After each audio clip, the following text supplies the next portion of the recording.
Yes. Good morning, everyone. Good morning, Kindred, and welcome to Vegas by Night. Mayday Roleplay's Vampire the Masquerade Chronicle. We're back after a short, unscheduled break. I want to thank you all for being patient. As much as I wanted to be here, the people you love are so important, and it's so vital to take care of them however you can. But the good thing is that we love all of you too, so I came back to feed you. If you're not familiar with Season 1 of Vegas by Night, don't fear. You can still check it out on Spotify, Twitch VOD, and our YouTube channel as of right now. If you're wondering how you can get more Mayday in your life, you can catch our stream here every other Saturday for our main show. You can follow us on every major platform, and you can join our Patreon to donate to us and see what we can do. You also get access to our Patreon Discord that way. The Discord's really where we've had a chance to build this really great community that I'm so proud to be a part of. We have some incredible games running out of that community, including some run by our own Mayday members themselves. And we've been inviting Discord members to join in for Mayday Ran one-shots monthly. So if you're interested in playing with one of us here at the table, that's your best shot too. We'd love to have it. And if you're a fan of Vegas by Night, we have 3 one-on-one sessions we've recorded this summer that are still coming at you.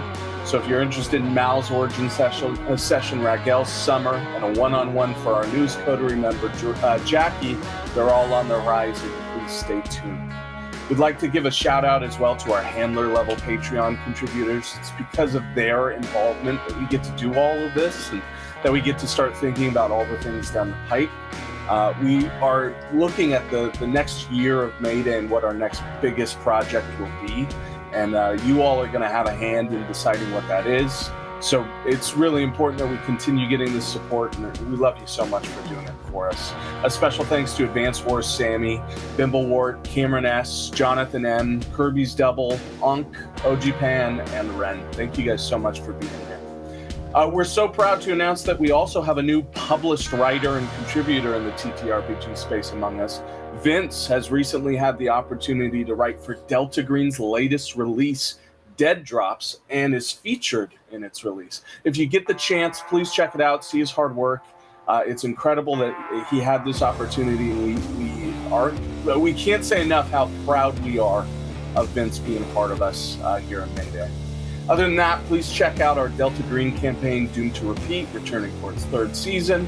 Check out God's Teeth in the same Delta Green universe, and the rest of our lovely back catalog of campaigns, all of which are on all major podcasting and streaming services. Go for it.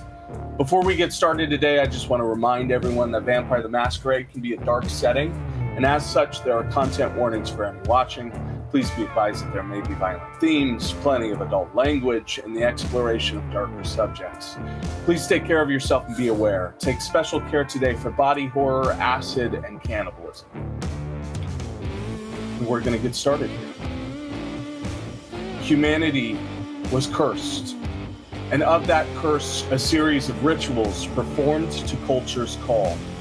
The ignobilis rite, a gift given by the sword of Cain that splinters the blade and lodges in the skin. For each group, a different pattern, a different language, a different form to each dark process. The rite of contrition, of welcome, of farewell, of Sundays. And just past those traditional, a lost art of rite, reserved only those most holy in Cain's eyes, as old as the cult's existence, with the most nefarious, wide-reaching, and dismantling of effects, reserved exclusively for the dire consequences of these modern nights. Humanity was cursed, and in that curse we will fight and scrape our ways to survival. We will end anyone in the way of our sad simulation of breath, until we are deprived of every last doorway of each dying threshold and the final step forward. Then, more than ever, we will become what we are, the monsters guarding our dead hearts from touch. But a final death will come inevitably, and with it, a field of new pain. We will eat our way out through your insides. We will burrow until we find the way out. And when we find it in the end, we're still just rats. we will kill our darlings. Welcome to Vegas by Night.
Okay, let's get some things out of the way first. Raguel, I believe you have a recap for all of us, but before we can do that, we must introduce ourselves. My name is Caleb James Miller. I'll be playing your storyteller today.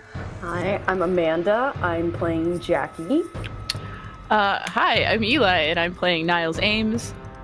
I'm Lev, and I'm playing Mal. I'm Sergio, and I'm playing Burrows. I'm Vince, and I will once again be playing Raguel. I'm Zach, and I'll be playing Sybil. Do I take it away? I'll take it away. Here we go. Absolutely. Sorry. Some say the truth is what sets you free. Lately, I've started to feel like the truth is a burden.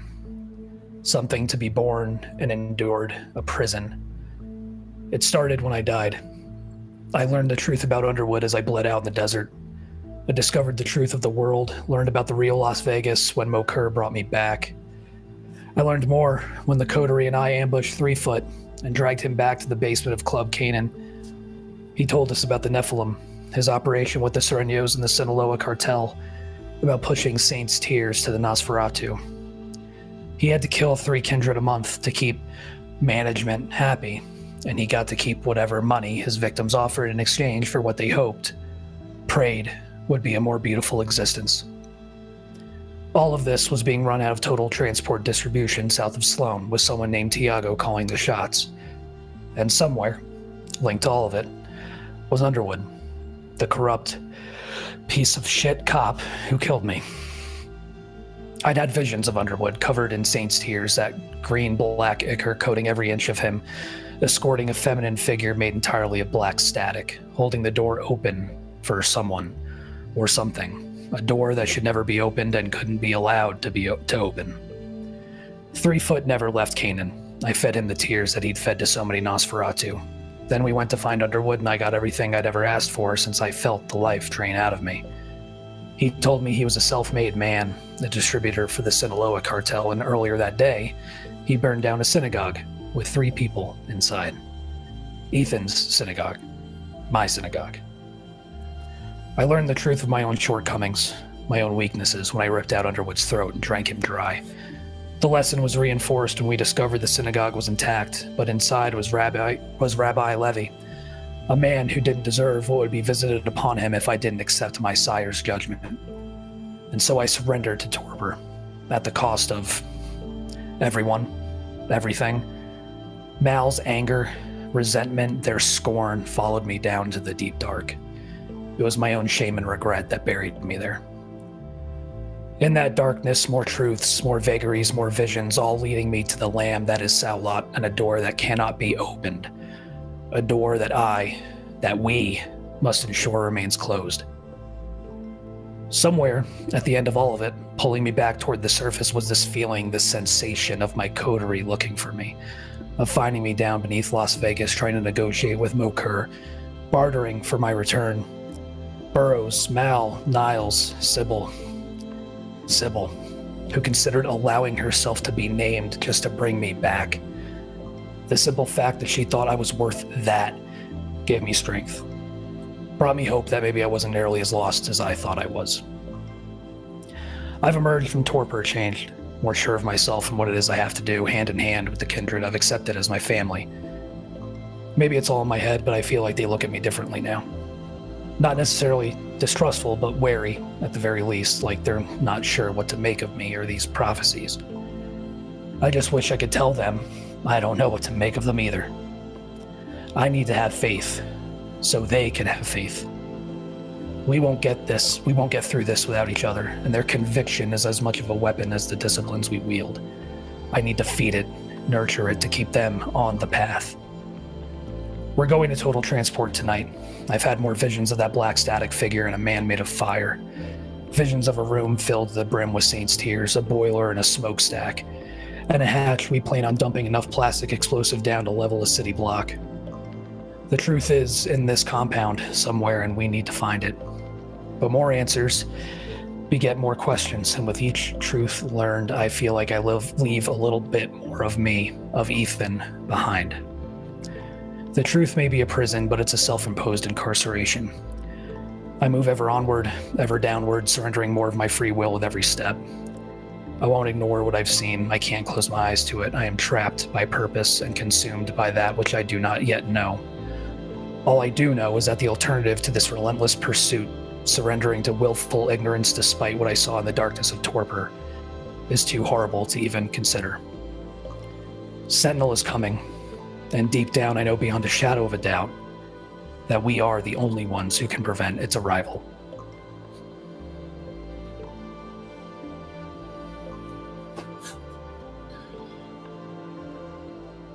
Burrows, you kip up from the floor. The shipping company that you find your back on. Chaos has erupted in this community-gated compound, this industrial park-walled mess you found yourself in. There's a song playing in your head that was released 3 years before you died your first time. 20th Century Boy by T-Rex. And the music rings in your head, the lines echoing out, sting like a bee, charge like a ram, babe, I want to be your man. There are folks rounding around the corners of these shipping containers with SMGs. They don't look the tactical type, but God, they've come to dance like it. They are in different states of casual dress, tatted up in every inch that can show under these strange dim lights that extend over the shipping yard. There are these low-glowed, almost like street lamps that extend over the shipping containers and cast these small pools of light that extend around the maze you find yourselves in. Jackie, who is just up the way from you, Burrows, is almost nearly out of sight. Had it not been for the slip of the foot on the way down for the two of you, you would have passed by almost completely unknown. But Burrows, you were never known for not being seen. Here you both are. Jackie moving towards the bungalows on the north side where you believe information to be held, and you staring down the barrel of two small machine guns. In a different part of the same shipping yard, there's a bird overhead, a bird that is a person, that is a mind, that is a leader. Stretching itself far across the sky, the vulture that it is, ready to peck at dead corpses, and hanging in its talons a large brick of C4 plastic explosive, which, to all of our dismay, originally had a timer on it, but now has a very ambiguous cell phone detonator, which is very integral to what we're doing here. In flight, the vulture extends out through the wind, having a cast eye over the chaos that ensues below. Men have expunged themselves from the inside of the shipping containers warehouse, shipping yard's warehouse, and into the main field before that maze that Burrows and Jackie find themselves in. The bird has a singular eye on the second floor of that warehouse, where many bay windows extend across the row and push towards the highest sector, an attic level, where Raguel, the informant, believes there is a tunnel down to the deepest depths where that charge would best be used. On the higher level, below that vulture, Niles and Raguel find a perch overlooking the new guests, we'll call them, to this shipping yard. One of which being an individual we believe to be Tiago, a fiery individual in all of the visions that we've had. He is wielding a large-scale machine gun in his hands. The magazine, this giant brick, extended into this hard plastic cased front. And he looks poised to use it.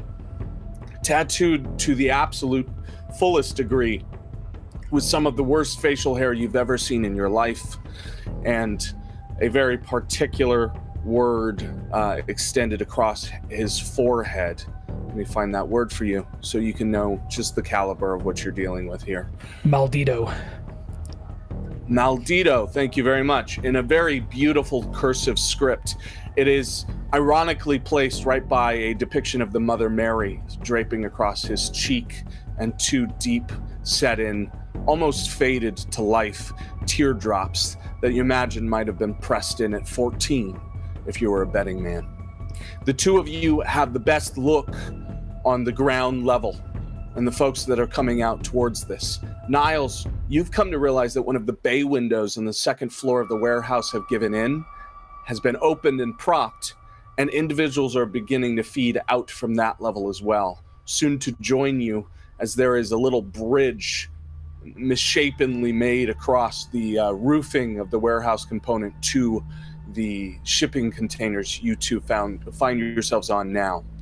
Back on the level, the lowest level, we have Mal, who is rounded around a corner, destroyed two people's lives by snapping their necks together in the bloody pulp of their skulls, and ready to fight the others on the ground floor. If we're splitting hairs, in front of Burrows and Jackie, we're talking about 3 individuals visible, 2 of which you know of are rounding the corner. And on Mal's side, we're talking around 6, none of which are visible. We are going to go to initiative here, and I'm just going to bounce around beautifully. But we'll start with our 20th century boy, Burrows. Burrows, you have 2 submachine guns trained on you as they turn the corner. You've already started some mayhem with that Scottish claymore you've been dragging around. The last you saw it, it was striking sparks off the ground of the loose gravel of this place, and you were marveling at the way it hacks like cheap butcher knives in the back of kitchens you were preparing lunch meat in. I want to know, Burrows, what's the move here, baby? 3 people poised to shoot at you, and you're ready to dance. Yeah, the goal is always let Jackie get away, draw the attention to me. Now, whether I continue to engage in combat is a question. 3 people, and I feel like we learned last session that they may be packing some heat that hurts me more than just bullets. I honestly think the better distraction right now. Are they all together, the 3 of them, or am I somewhat swarmed? The nature of what you are scares the individual mortal, even ones who work with kindred, even especially ones who work with kindred. They know what you're capable of. When they turn this corner, it is together, tight-packed. They're moving fast together, almost trying to blitz you before they can fall susceptible to you. But damn, they are close. I think I need to, Burrows is going to kind of, swing the blade around as if he's ready to strike, but he sees them. He knows that fighting is going to fuck him up really bad, and Jackie needs as much time as she can. So I think he'll, raise the blade up as if he's ready to strike again, but then kind of, soften it, lower the blade, and go through the process of, putting his hands up and just being like, sorry, man. Hey, not trying to cause any trouble. You do what you got to do, and hoping that they will take me as a hostage to get answers. Maybe even mumbling things as they're coming around the corner to make them feel like they need to bring me to their boss to make sense of what's going on. Got it. Standing in the gore of your last kill, over the corpse of the man you've hacked with that claymore, You drop the sword to your half. Are you sheathing it back into your belt loops? Do you keep the blade with you?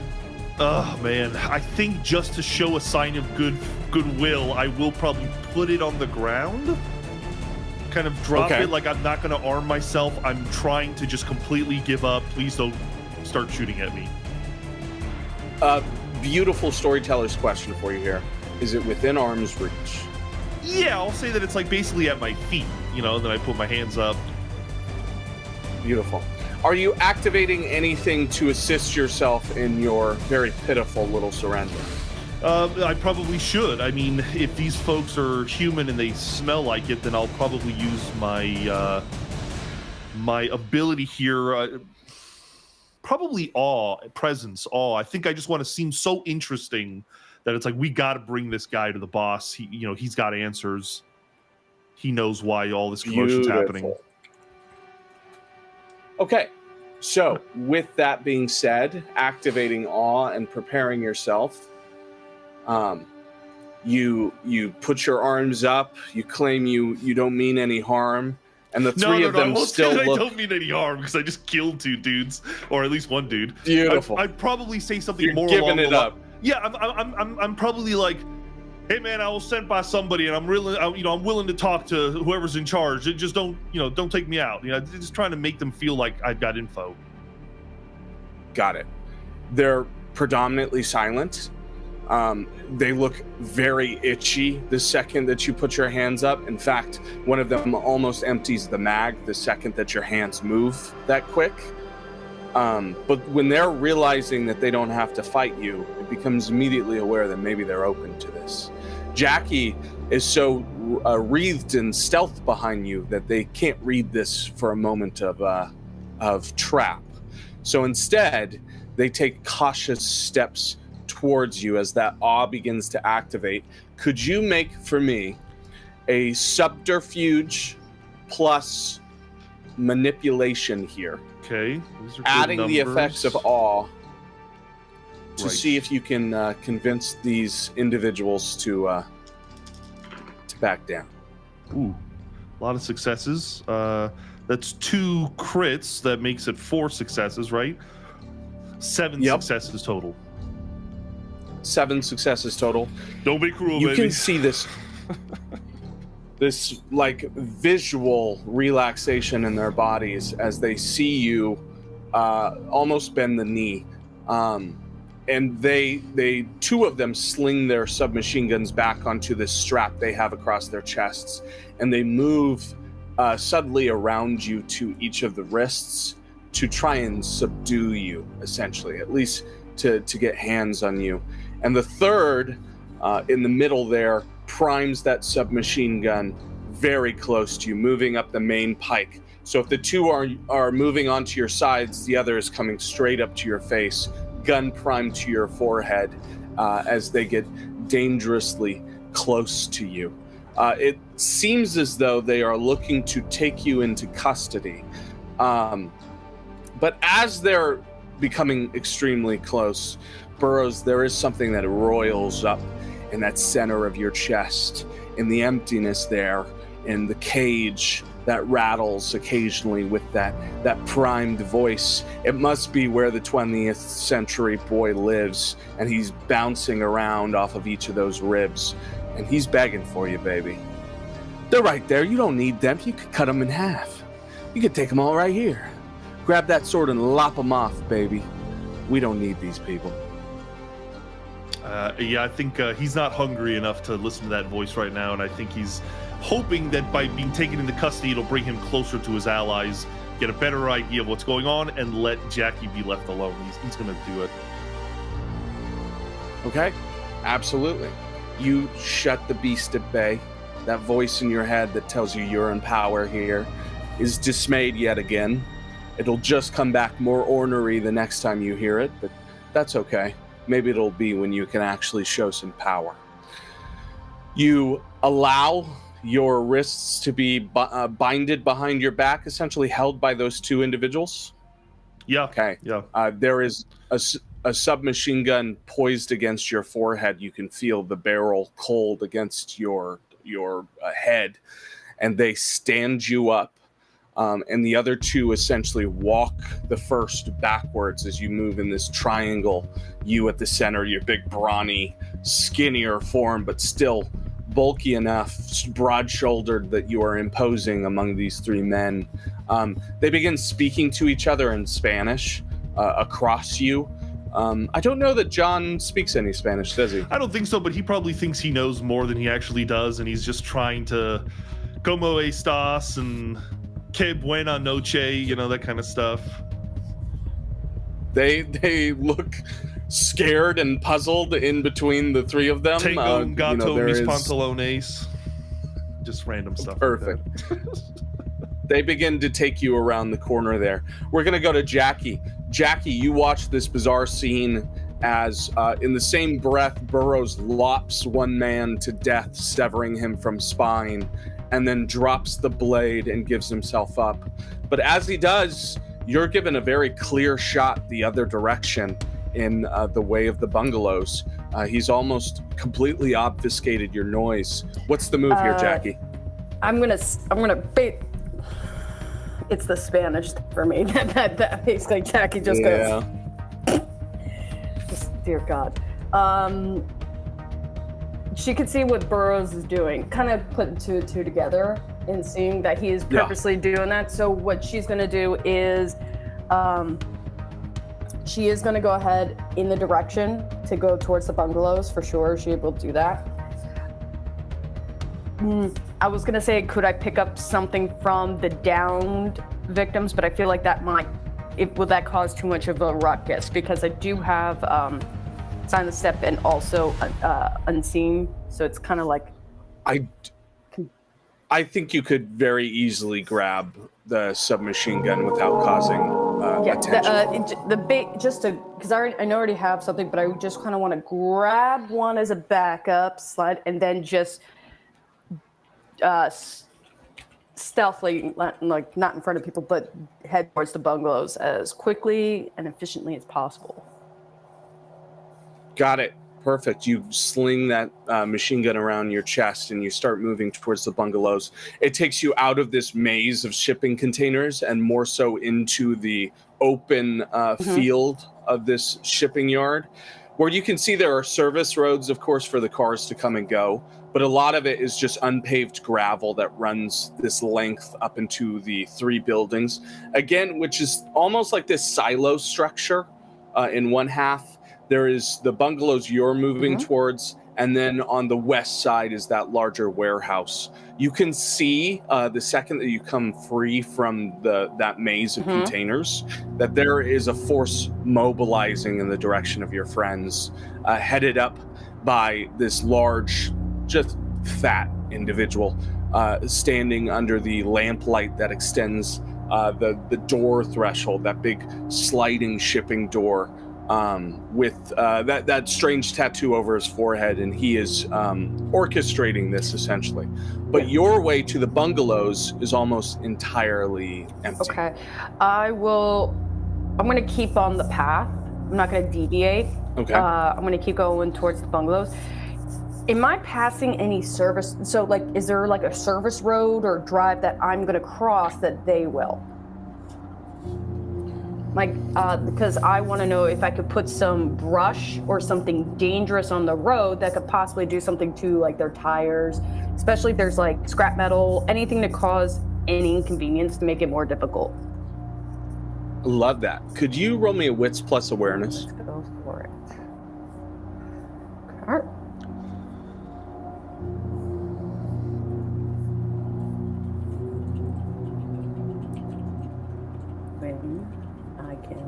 Get to when the website loads. Sorry. Okay. Wits plus awareness. Sorry. Okay. Yes. Wits.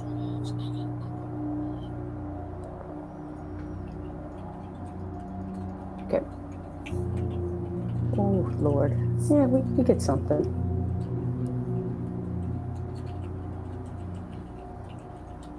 We have. I have a success with 2. Beautiful. 2 successes. You have an awareness that there's a smaller squad coming through to the exit that you're using, basically. It looks like they're going to try and head off Burrows at both sides, essentially. Go for a little pincer. So you know that there's maybe 5 people coming that way right now. And then you also spot that on your right-hand side is the east entrance and exit to the shipping company that exits out into an access road, which could conceivably mean that cars are coming through that direction. There's definitely a one of those rising and lowering parking gates. Is it because I know it's like from what you described, I'm trying to see is there so there's really like nothing I could put even on the road, just to even if it can't mess up tires, but just kind of like make it a little difficult, where it'd be like, oh, if they ran over it, like a tree trunk or anything like scrap metal, that could just make it difficult.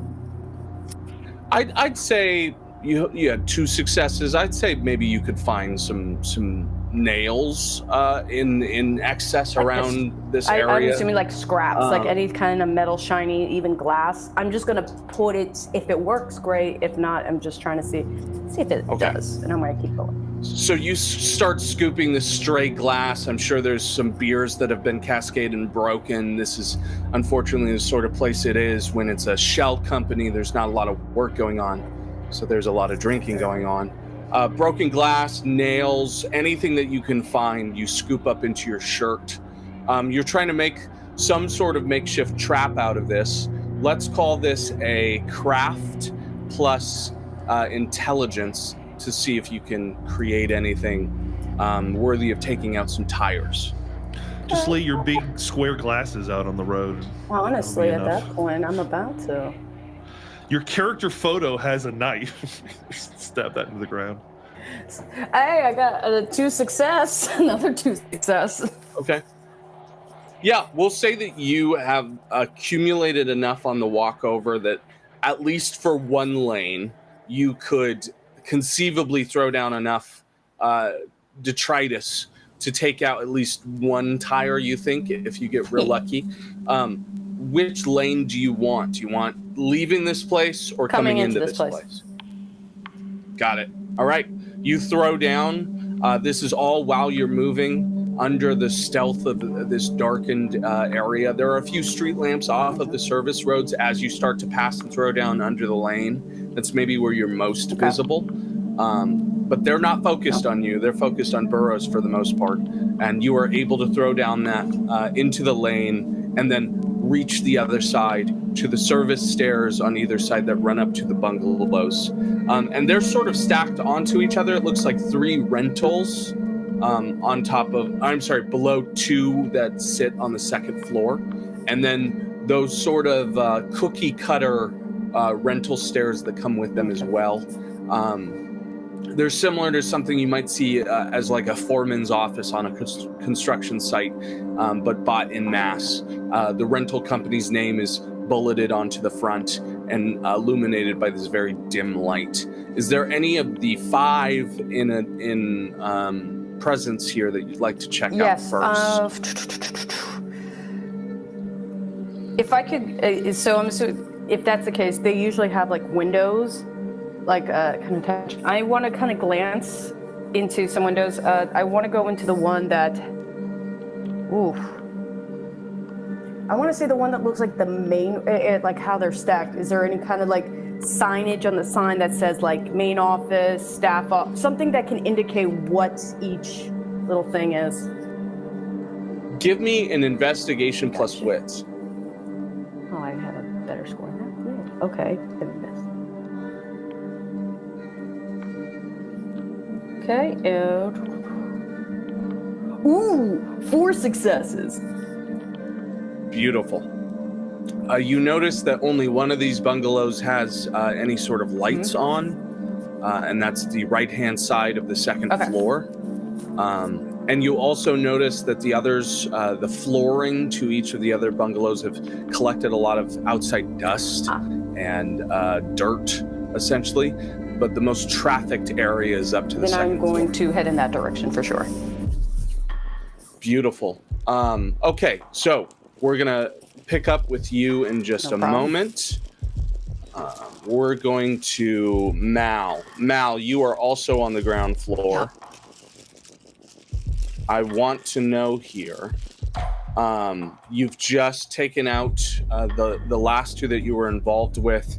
You know now from the sound of boots on ground that they're definitely coming this way. You were able to hear at least the second half of the Burrows debacle when the magazine was unloaded, and you have an awareness that they're probably coming this way. What's the plan here? I would like to activate Shadow. Hold on, is it Cloak or Cast? I want to activate Shadow Cloak. And fade into the shadows of the shipping containers, so that I can basically come up behind them. Got it. Okay. So let's do a dexterity plus stealth with the added benefit of cloak to see how you do here. Dexterity. Should be pretty remarkably easy. Stealth, and then 2 more. Okie dokie. Let's see. 1, 2, 3, 4. 4 successes. Sequentially, you land, you kill these individuals, cracking their skulls. A machine gun magazine goes off on your east side. You look to that direction, and as the camera pans in the direction of the magazine, it pans back, and Mal is no longer there. You are drifted into the shadow. It's as though no one had ever come this way. You are essentially gone.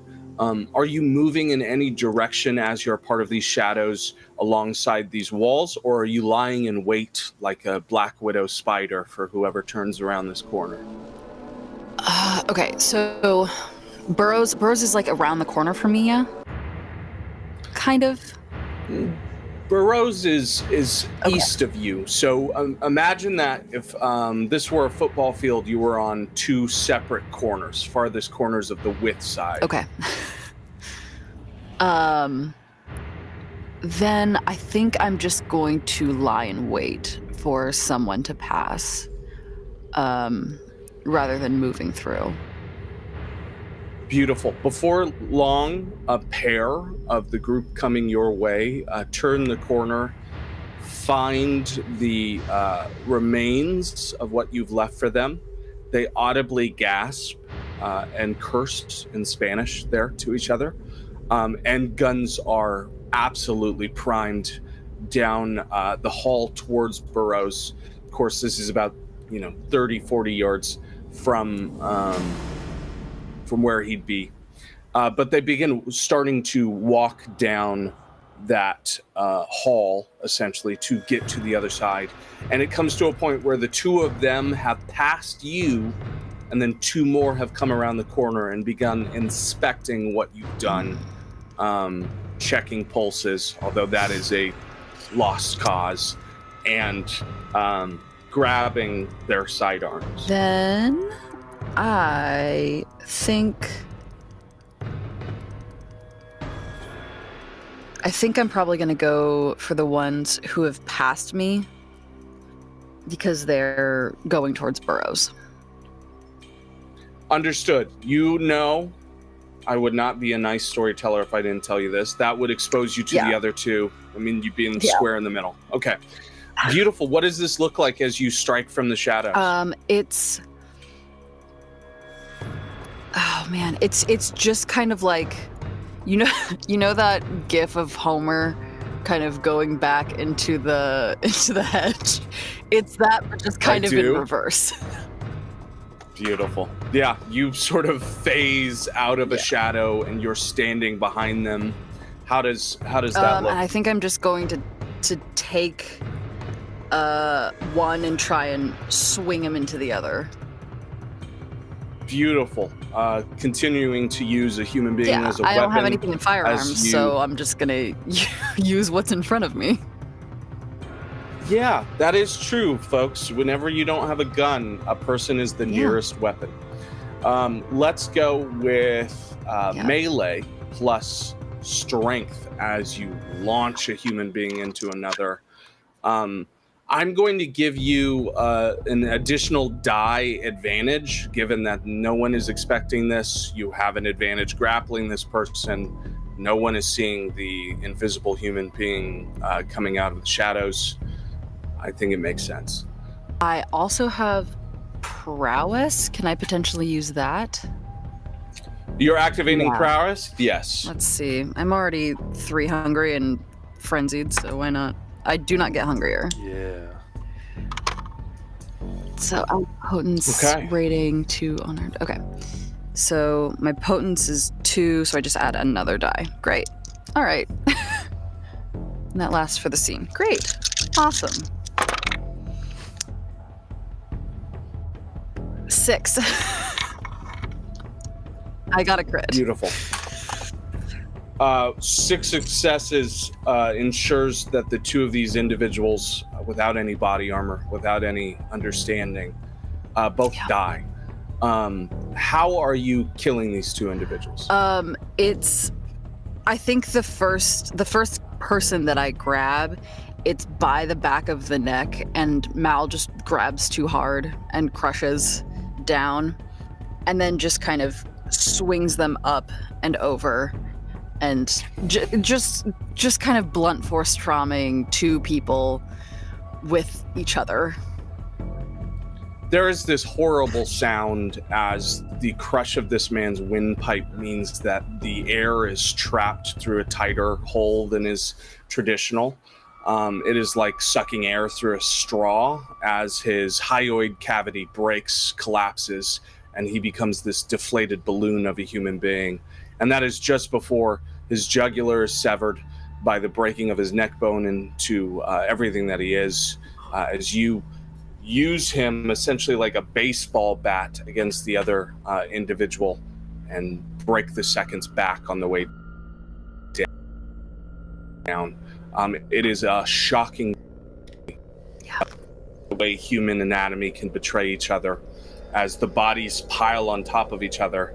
And to the 2 behind you, for a moment, it looks as though the first individual is floating before you truly materialize and then step through into scene, and they have an awareness of what they're looking at.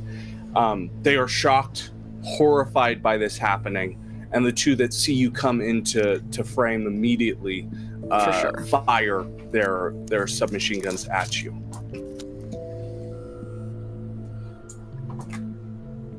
You are going to take 2 superficial damage, reduced to 1. Of course, there was no dodging action here, as you ended up with your back turned to them, materializing right in front of them. Very easy shot. So 1 superficial Mal damage for turns, you. and the shadows just now. kind of flare out around them. Okay. And my next location is clear. Beautiful.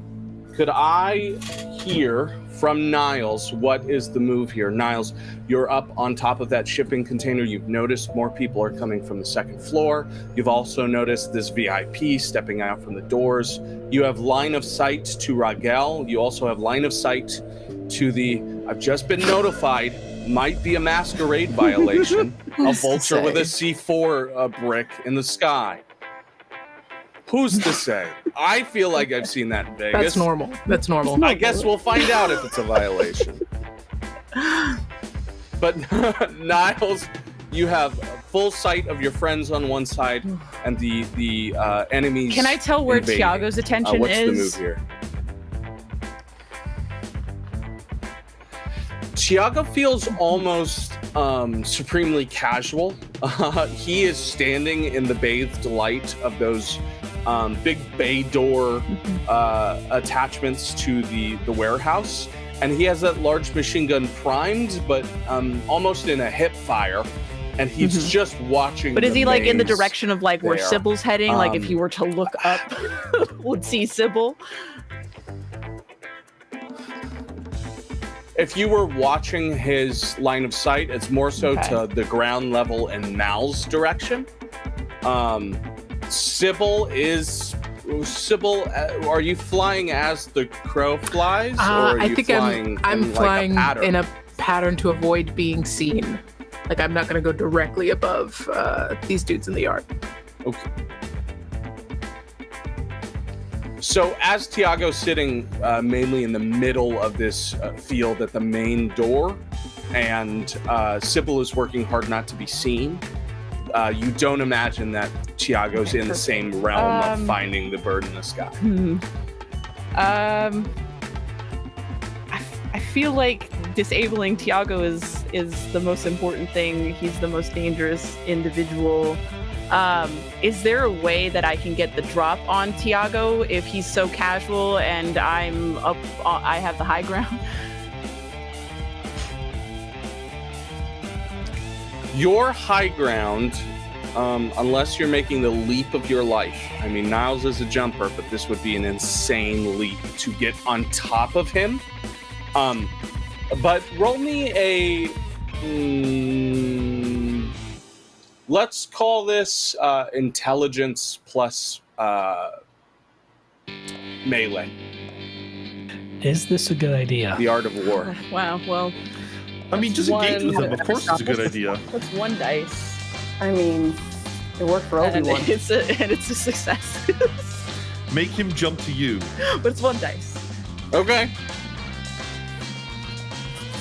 Niles, there is a moment that you remember from out west, before you were a warrior, when you had just been embraced, when you were being chastised pretty extensively for your lack of understanding, when you and the rest of your people would go out on hunts. You were constantly being told you weren't looking for enough avenues, that you weren't doing enough to be seeing the field before you. And your sire extensively taught you the way to see what others are thinking before they think. He is your success here, unfortunately, as much as that pains you. You imagine maybe the best way to get the jump on Tiago is to go in from behind him by using the second floor, getting the drop that way. It's maybe the only direction he's not prepared in right now, to your understanding. Then I am going to head that way. I want to, if there's a way that I can stealth enough to let those other people walk through the rooftop that they're climbing through so that I can go through the same window they came in. That's what I want to do. I don't want to engage them and draw attention that somebody's up here. Beautiful. So you're going to let these two individuals that are coming out through the window there past you, essentially, and you're going to move past them. Okay. Good. Leave him for Raguel. Raguel's a great fighter. Let's go with stealth And they're plus kindred, I dexterity. assume. These individuals No way with the to tell. rifles coming out on the second floor, no way to tell. So do not add that dice.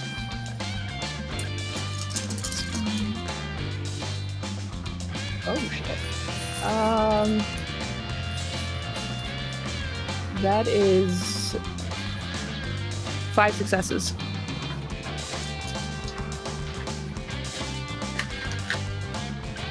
Jesus. Okay. Niles, you vanish. What does this look like? Well, how do you let these two people walk straight I think by you it's without ever like noticing? a piece of like the rooftop that's off to the side, like some like nook in it. I'm able to kind of crouch low enough and press myself against the thing so quietly, and since I don't have to breathe, I just remain as still as possible.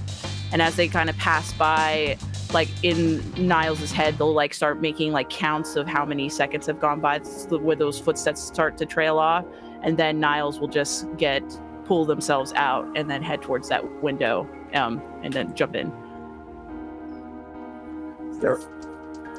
There are the heavy footfalls of boots on the top of those shipping containers as they pass that full mismatched bridge. But even more so, as you keep yourself completely still, you find that you can even hear their heartbeats, the pulse of their blood in their wrists, and you use those to pace out your count. And once you're for sure understanding they're gone, you move yourself into the gap they created. Lucky for you, as you turn the corner, it does not seem that any more are coming out from that second warehouse window yet, but you can see the harsh fluorescent light that it's feeding out of that bay window as it's been propped. Maybe the most light that is coming from this high up currently. Yeah, I'm gonna and you go. have a way If in. I don't Are hear you anybody going else, in I'm gonna now? immediately try to jump in there. Perfect. Raguel, you too are up here. You're on that second floor. You've noticed the same thing Niles has, and in fact, you've watched Niles disappear from view and then reappear. You are able to watch as they walk into the fluorescence, realizing that there are now 2 new players on the chessboard of this level. You know that the bungalows are up north, the silo is to the east, and the warehouse is directly northwest. You see Tiago there. Beer Belly is the only prop for that LMG on his hip right now. That big strap straddling his fat neck across his chest there. You can see the glint of the fluorescent lights above, hinting off of the piercings in his ears, his chin, his eyebrow, and the septum across his nose. You've got a full view here. What's the understanding full well that I'm going to expose myself to all sorts of fire when I do this. If you deem it possible, I would like to rouse the blood to add a die to dexterity, and I want to take a shot at the LMG. I want to try to disable it with the rifle I have. Big moves.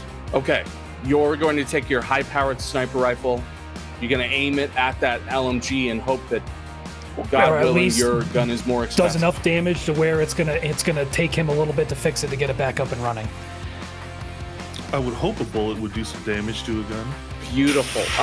You'd be surprised. Okay. Well, you're working with a storyteller that's a theater major, so you've got good odds. Well, with that rouse check, I fail. I do get hungrier. Go. So that's 4 hunger for ya boy. That's always good. That's good though, because I have that. Okay, we gotta get I you some have food. aestheticism where anything under 3, and I have a That's right. penalty, so I'm good. Folks, you That's right, can't baby. reach Golconda without riding the line there. Let's do it. Make Okay. a dexterity plus firearms. That is How are we looking in that pool there, Vince? Let's see. So my dexterity is 2. I just upped it to 3, and then my hunger, I have a 2 in firearms. Yeah. So. Yep. Okay. Pool of 5. 4 of those are hunger die. Meaning, if you have to re-roll, That's 5 to you 6. can only re-roll 1. I'll screenshot Holy it. I'll screenshot shit. it. Wow. No, I believe you. It's just that's wow. Golconda's on your side, baby. 5 successes. I can't see this as anything other than Tiago with his fat gut, propping up that butt of the gun right into his fatty chest. Casual, cocky, strong, primed against the exit that Mal might have come out of, and you see that his eyes flare in your direction just a half second before you fire the gun. So Raguel, staring through the scope of the high-powered sniper rifle as you set it up off the rim of the floor you're on now, you prime the sights over Tiago. Tiago's face is first in your target, and then his gun. But you get this glimpse of those black eyes centering in on you just a half a second before you pull the trigger. And it's too late for even as fast as he notices. The bullet rips through the sky, combustion, and the gun fires for just a second. Being kindred, the act of firing a gun is combustion itself. There is fire involved. And so there is this flare-up of anxiety across your body as the kick of the sniper rifle goes, and your beast sparks with the expunge of that bullet from the rifle. It connects with the LMG, and you can immediately see that your sight, that third eye, has severed what you imagine is the firing mechanism to this LMG, because he immediately, as the bullet extends through and he feels the singe of fire out the other side, and he moves his body quicker than light to try and figure out who shot and how, he primes that LMG back against you, and there is the most satisfying long-distance click of a ruined gun. And you can see him, he looks down, he fires it 3 times, he, in a rage, throws it against the ground beside him, and then using what you can only imagine is some daring celerity, hides back into the warehouse around the corner there, moving far faster than his fat should allow him. We are beautifully going from Raguel to the only vulture in the sky. Okay, I am Sybil, at what's the place on the roof where I believe like the hatch is for the boiler. You're moving towards, you're making evasive maneuvers. Okay. Let's make a little fly call, see how you come down, whether you still have your landing gears when you try and reach the roof. Give me a dexterity plus whatever you have in animalism. Dex and animalism. See how That's well you good. do with your new wings. That's 3 successes. With 3 successes, you're flying high. You are treated to this bizarre theater below you. As you are watching Burrows in chains moving below you, his patterned shirt beautifully lit under dim pools as he's speaking in Spanish to 3 of his compatriots. He's almost at a party. Jackie laying down broken glass and then sneaking through the sliver of door up in the bungalows. Mal, who is effectively using human beings to play whack-a-mole on the left side and then disappearing entirely. Niles, who slips in like a B&E through the 2nd floor window and into the warehouse. And then the sharp starting pistol, that is the sniper rifle connecting with Tiago's LMG as he painfully drops it and retreats. You have a full view of the battlefield, and even better, you make it to the roof of the warehouse unscathed, unseen, with an awareness that there is a bay-windowed hatch into the highest part of the warehouse. It is locked with a padlock and chain, very heavily locked, but it is still what you assume heavy reinforced glass, and it does look like it has a view down into the level that you would like to be on, Sybil. Shit, I think you are I'm muted. going to. I think I need to do the rest of this as a person, so I'm going to become a person. And beautiful. You land on the roofing before you do that, or are you Hulk smashing onto the roof from the sky? There's like a moment like 10 feet above the air where she transforms into a person and the camera is right on the ground as her heels touch the roof. Exactly. Beautiful. Exactly. Animorphs would be so proud. Beautiful moment as you roll into this 3-point stance just before it. Amanda really liked that one. First of all. Animorphs drop really got Amanda. I'm glad I've got my audience that here. one. I'm like, okay. Yeah. It was good. I'm Animorphs reading it now. is crazy, It's a little man. super Okay. fucked up. Very fucked up. Getting off It's really topic. dark. It's so weird. It's dark. It's so fucked up. They like You can get They stuck. really did. kill kids and send them to space. It's crazy. Anyways, our Animorph falls onto the roof there, rolling parkour roll until you come out into a kneel just before the window, and you can see into that attic.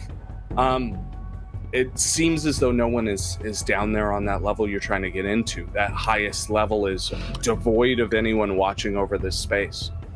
And you do indeed see this sort of industrial chute in the far. Think of the top roof as almost like a trapezoidal function with these far angled high roofs, A-frames almost. And at the farthest end of that A-frame gabled roof, you see the chute extends up into that space. So if you are on the south, it's at the north end of this highest level with no one watching it. And we are going to find out what is in that top level after we take a short 5-10 minute break. We're going to take our first break. Thank you all for hanging in here for this high intensity fight we've got going. It's going to continue for a whole lot longer. Let's keep going. Sybil, you're staring down the basically attic hatch into that highest level of this warehouse where you can see the industrial chute that you could drop that C4 into at any point and see it drop to the lowest level. And then, of course, it would be activated via the cell phone. Can't remember who has that, but somebody does. Somebody's got a little Nokia somewhere that will blow that detonator. But you are here. You're human again. From vulture to pantsuit in 0.5 seconds. You are staring down into the next world. What's the move? I do want to drop it into the warehouse, but I also want to go with it. So you said there's like a glass hatch that's locked? Yes. Looks like the entrance and exit to opening this window essentially has been locked, and it is sort of a steep drop to the attic floor. And it looks like the glass is maybe heavy reinforced. It looks like enough that someone could stand on it and it wouldn't break through, jump on it and it wouldn't break through. It looks a little heavier on the roof than on the sides. Comparative to what Niles slipped through, this is heavier glass. Okay, does it seem like I can damage the lock or rip the lock in any way?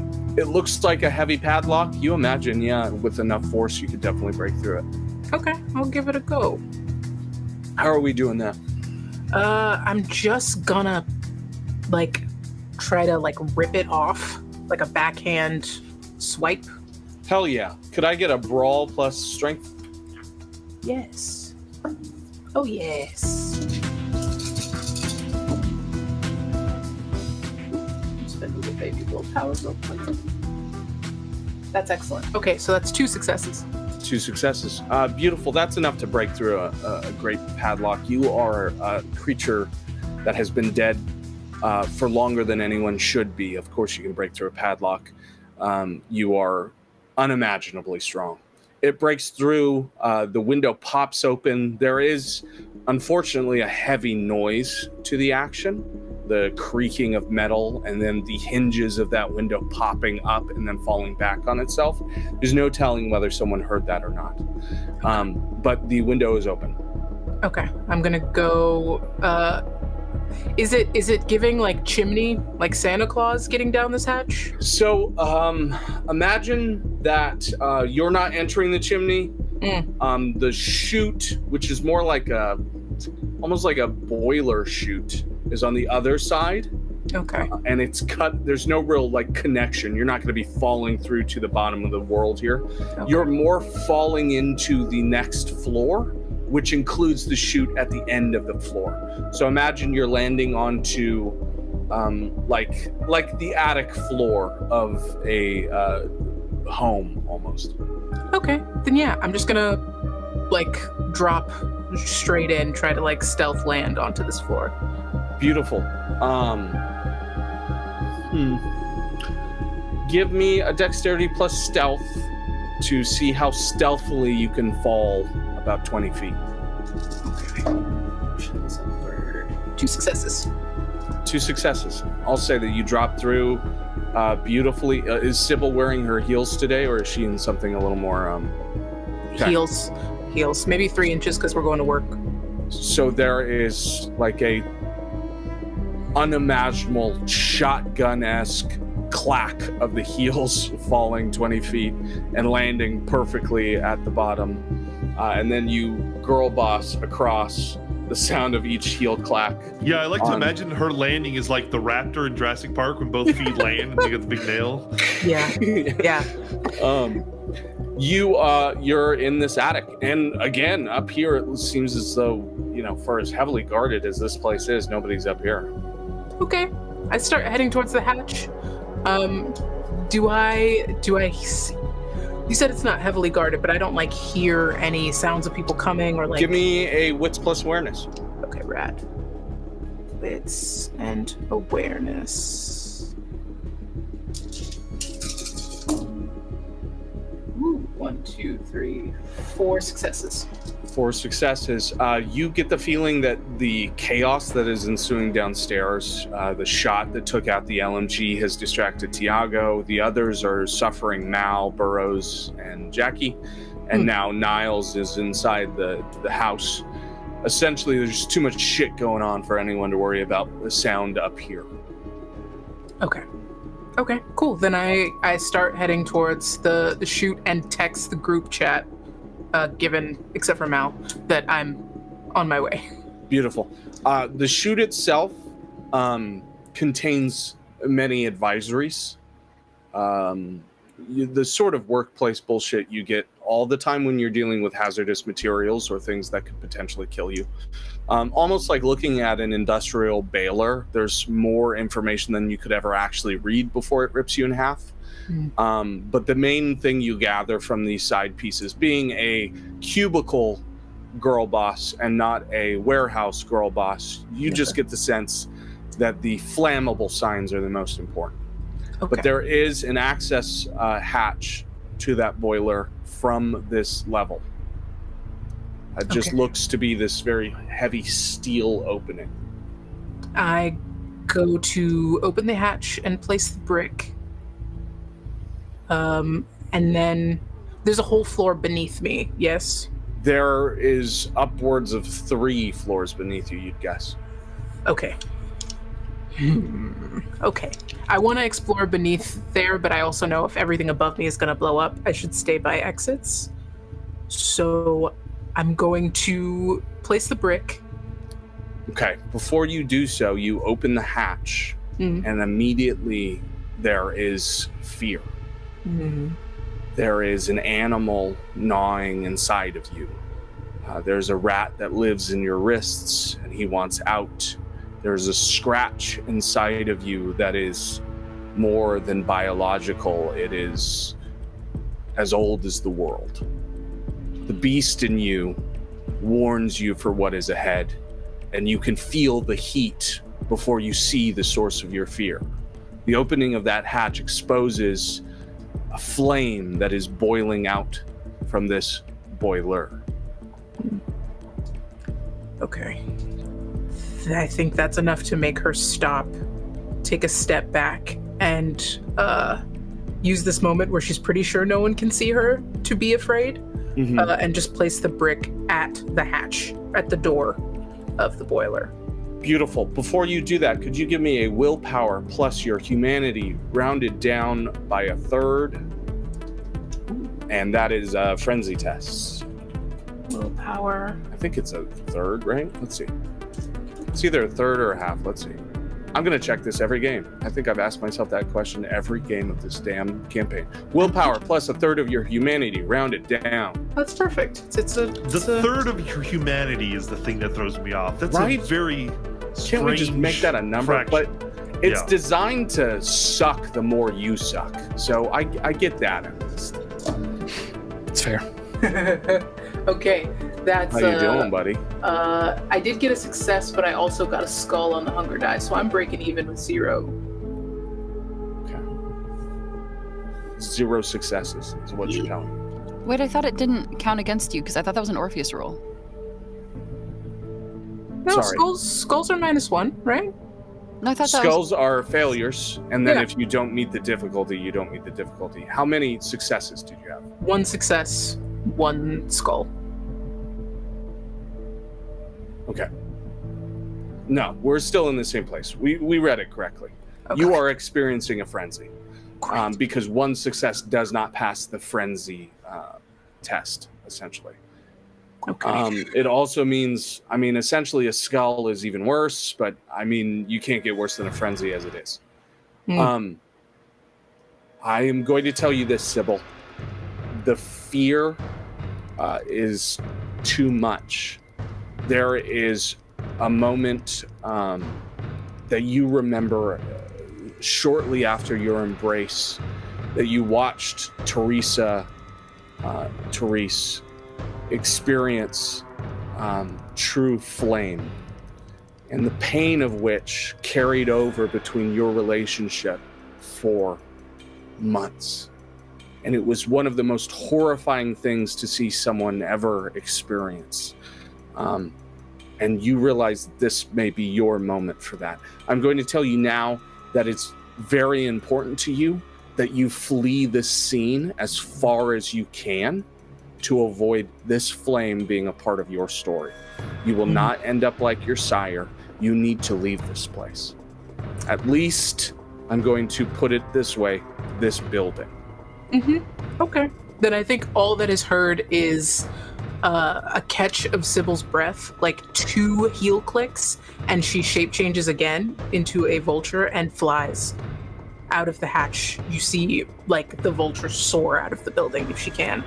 But I also need to make a rouse check for that. Sybil, it is halfway into the sky that you feel more free than the first time you took flight. And you ask yourself, is that because I'm fleeing the greatest fear my people could have? Or because I left the C4 brick on the floor of the attic? And you realize you've left without the bomb. You've taken to the sky. We come back to Burrows. Burrows, the trouble with being taken hostage like this is as they attempt to take you back down the way they came around their corner, they find Mal's droppings. And in fact, Mal, who is not in a state of stealth, still visible, they begin essentially to move into a panic. And the two holding on to you are desperate. One of them dropping your right wrist, the other desperately holding on to your left side as they peel off to try and fire in Mal's direction. With this, I would probably encourage them and be like, yeah, you need to take care of that. Do I Down the engage line, with Mal them? just goes, I'm not sure what I would do other than maybe like start backing away from the two of them that are no longer holding on to me. Okay. And I'm going to assume that Mal is going to immediately go after them, so I might take out the third one. Might do a little, kick in the nuts or something just to really take them out. Beautiful. So you are ignoring the ones on your side, so you're going to go for the one that's leading up the charge. He's ahead of us? Yeah. So imagine... Well, then I would assume that Mal would take him first, so yeah. I'm just going to maybe roundhouse kick one of them in the head or something. Beautiful. Okay. I'm thinking probably the left one who's still got a hold on you, right? Okay, yeah, that makes sense. Let's go for a strength plus brawl here. Yeah, and that's pretty I good. will give you an additional die because with your awe and your successful manipulation before, they no longer see you as a threat. They see you as a surrender. They're focused on Mal. I think you're taking him by surprise. You're a kind and benevolent storyteller. Only for now. That is 5 successes with a crit. Beautiful. 5 successes is insane. You're about to cave in this man's face with a roundhouse. Tell me what this looks like as he is absolutely surprised by the vampiric speed that you employ here. I think, as they are kind of trained on Mal to take them out, I just take a step back and time for some TCB, and I'm just going to roundhouse kick this dude. Just Beautiful. Break his neck. There is a honestly impressive display of karate if Mal is paying enough attention as Burrows steps back and becomes almost this trained warrior hopping on his feet. And with the bounce of a foot, the rear back of a kick, a man's life is ended as the horrible crack of his neck breaks as the connection of Burrows' little brogued boot connects with him. And the patterned shirt flows in the wind as he lands in that beautiful performative stance underneath the dim pooled lights above, one of them completely dying in that stead. Burrows, I'm going to allow you an additional action if you'd like here. Ooh, that's lovely, because I did really want to try to do my best to bust out of these, what I assume are zip ties, or are they metal? They probably just be zip ties, honestly. They were Okay. they were trying to work fast with you. Yeah, I want to try to just break free of this so I can have some free hands. Immediate, yeah. You're free almost immediately. It takes nothing. Truthfully, those binds were performative to a Jeez, kindred. yeah, they did not think that through. Okay. Beautiful. We're going to go to Mal, who's already in this situation. Mal, there's two primed against you. I'm going to say that they're going to take 2 shots at you. Yeah. Mal is just staring at Burrows after this kick. What were you before this? Like, I know you said you were a gospel singer, but that And then seems the like bullshit. Guns go off about halfway. Gospel singer. Are you attempting No a time, dodge? Mal. Are you attempting a dodge at this point, or are you going to retaliate before any dodge happens? I'm planning to retaliate Okay. before anything happens, probably. Well, you get lucky. You get up to, were you a gospel singer? And that's when the pellets, and you are, Corleoned and pebbled with these shots in your chest. And there is, a slow trickle of vitae out of cold, empty holes in your chest. As Mal, you stare down at what they attempted to do. Did I already give you your damage? I don't think I did, right? Okay, 2 superficial damage gets rounded down to 1. So go ahead and take another 1 superficial damage. My gang members are not rolling so well today. They are... We really need to keep up this whole, us just casually talking to each other, even though we're all getting shot and stuff. We're just still having these personal conversations. Hey, we got to get our development wherever we can, right? And I guess if bullets are like tickles to you, I guess you can, hold up the personal relationships. Now you're shot riddled with bullets as Burrows looks on. What do you want to do here? Are they at the far end of this kind of hallway, or are they... I want to say they just shot you from maybe 20 feet from where you are. No, I want to give you more than that. About 40 feet from where you are. Can I... Yeah, I'm gonna run... Hold on, I lied. I'm gonna read something really quick. Okay. Because I forget how this thing works every time.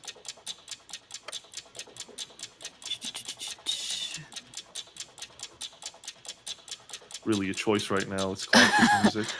I think I'm going to use Umbrous Clutch to pull them through their shadow and into my arms. Okay. Yeah. Beautiful. So just hold on, I have a rouse check. I do get hungry, unfortunately. So what are we rolling with Umbrous Clutch? That's what? Brawl? Yes, one moment. Let's see what the actual roll is.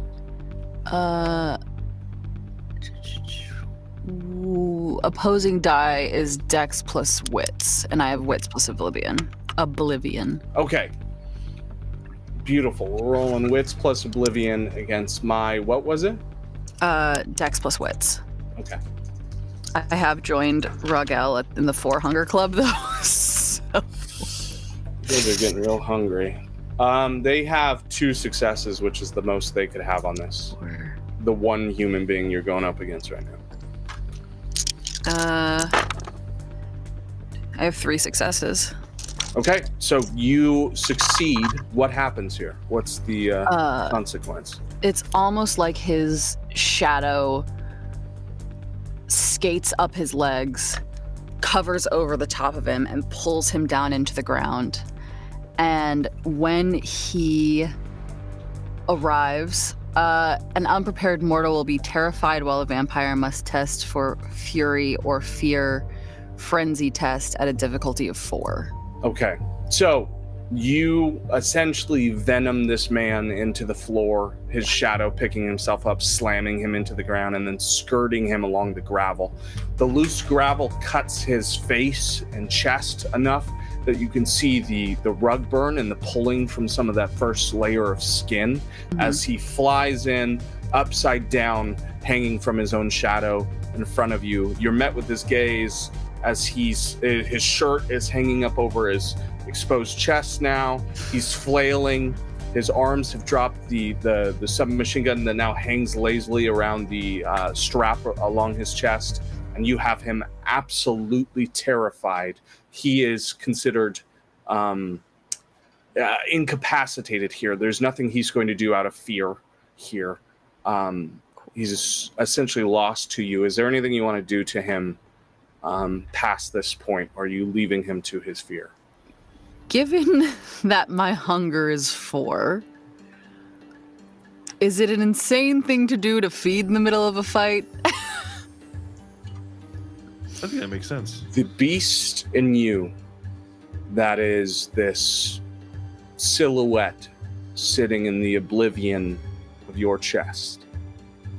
The part of you that is aware that nothing is real, nothing matters, and that there is a thrum in the ocean waiting for us all, knows that you could easily feed off this human being. In fact, at hunger 4, it's hard to resist. Would you like to do so? Yeah, I think as like the blood from where the gravel has shredded his face kind of starts dripping, like down his nose, Mal turns to Burrows and says, "Wait a second," and then just bites into his exposed chest.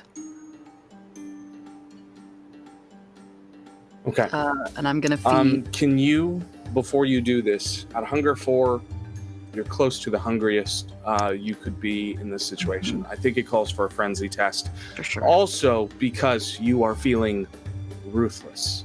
Yep. I need you to roll willpower plus humanity rounded down to a 3rd. If you fail this test, you are going to end this man's life and consume him for everything that he is, and it will be a stain on your soul. All right. Hell yeah. 2 successes. 2 successes is not enough. No, I I want didn't. you to mark 1 stain on your humanity. That is not a lost humanity. That is just a stain. Think of it as superficial damage to your humanity. That's as true, you boys. watch, Burrows, you are witnessing Mal at their basest. Mal, what does Burrows see as you end this person's life? It's not as messy. No, that's a lie. The messiness is cloaked by just the oblivion darkness that wraps around both of them like a cocoon. And you just kind of see splatters exiting the cocoon and not necessarily what happens inside of it until Mal has finished feeding. And the body kind of flumps to the ground and Mal walks out of the shadows, just face covered down to the neck. If I can be honest, Burrows is just one bad friend away from doing bad things, and I think Mal's influence would influence him. On my next turn, I'm going to feed on this guy. I think I'm going to try to resist killing him, but I'm definitely going to feed on him. Beautiful. Mal, you step out. The corpse you leave, Burrows, is in front of Mal. The corpse is nearly blue. You can see the edges of its body already showing signs of being completely exsanguinated. It's remarkable the amount of fluid that Mal has just removed from a human body. Completely gone. And the inspiration is there. I'm going to say, Burrows, what do you want to do to this last individual? Now, he is still alive, still kicking, still fighting, so you're going to have to incapacitate him first, but how do you do so? Yeah, I'll incapacitate him. I want to try to maybe snap his neck, leaving him just alive enough that I can feed on him. I just want to take away his movement. Okay, give me a brawl plus strength again. Okay. And you know what? Add another die. I think this is a harrowing experience for him to witness. His friend was just drained. Yeah, for Wait, sure. how much do I slake? You slake to 0 since you just killed a human being. That sucks, but also that rocks. Cool, thank you. I do have 5 successes. Beautiful. hell yeah. Burrows, you again, almost surgical in your kicks here. Sever this man from the connection to his Yeah, neck. I like snap his neck, and like as he's like starting to die, I immediately start biting on him and kind of slowly bring him down to the ground, and I slake 1 hunger. I now have 0 hunger if that's allowable. If you're killing him, I don't want to kill him. I only have 1 dot in hunger, so basically I can't reduce that dot in hunger. Killing him. I thought you were really copying now. Okay, so you're keeping him alive. Cool. Then yes, you're well, slaked. I mean, technically with that 5, I'm killing him and then like sucking his blood while it's still fresh. Got it. You slaked 1 hunger. You'll stay at 1 hunger. Okay, that's because fair. Without killing him, you can't go down to 0. Fair. Did you just Beautiful. paralyze him? Yes, essentially that man will never walk again. Cool. Okay. That settles Burrows, and now let's go to Jackie in the bungalows. Jackie, you're at the door to the 2nd floor of those bungalows. You're about to enter in. What's the move here? Sorry, it's just the fact that I don't want to kill him, but I will paralyze him from the neck down, and he will die in the fire.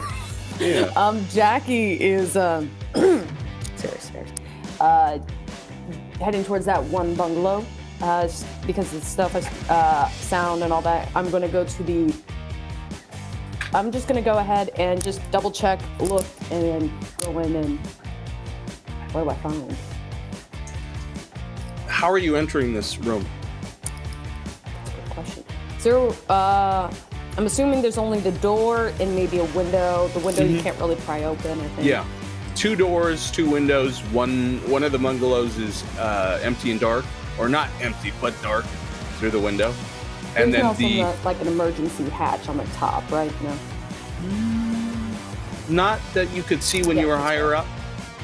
That's right. I'm These just gonna go rental ahead buildings, they give you as little entrances as they can. And I'm thinking like the door. Honestly, I'm gonna just kind of put my head to the door to make sure it's like if I could hear somebody on the other side. Yeah. Just- Give me a wits plus awareness. Okay.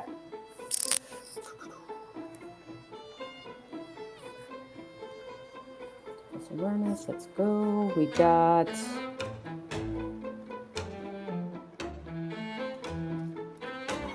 Yeah, like that critical. Only 2 successes. Okay. 2 successes is enough. You can hear nothing on the other side. You are pretty much certain that there's no one in either of these rooms. All right. I'm just gonna go ahead and enter the room. Door is unlocked. You skate in. It looks largely like makeshift offices. There are 3 cubicles in one of the rooms, and then an adjoining door between the 2 bungalows that Gotcha. enters into the other that's lit.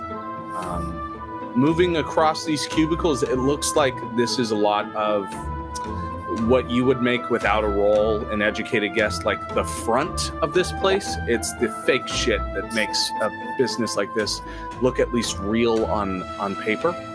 Right. Routinely, you will see in that, fake memoing, the documents that are kept in this place, the basically letterheads, is headed on each footer. Headed on each footer. What the fuck does that mean, Caleb? Put on each footer. You can't head a footer. That's the whole fucking point. Sorry, guys. I'm mad at myself. Is the Sinclair Foundation at the bottom of each memo. And it is this very faux corporate logo that looks like maybe they paid somebody on Fiverr to make. It is perfectly corporate and would hide just about anything. Okay. I'm just gonna grab one of these blank memos. Okay. Just put it in my pocket super quick. Since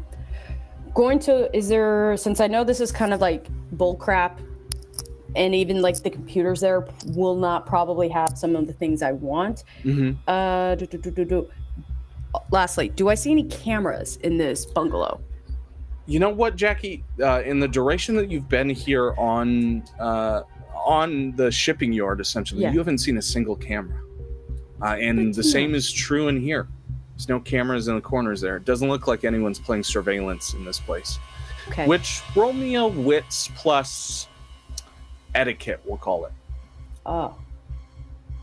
I could do that. It's rude to have cameras. 4 successes.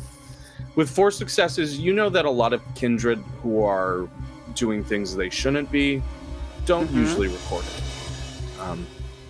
For such occasions as the ones all of you are experiencing now.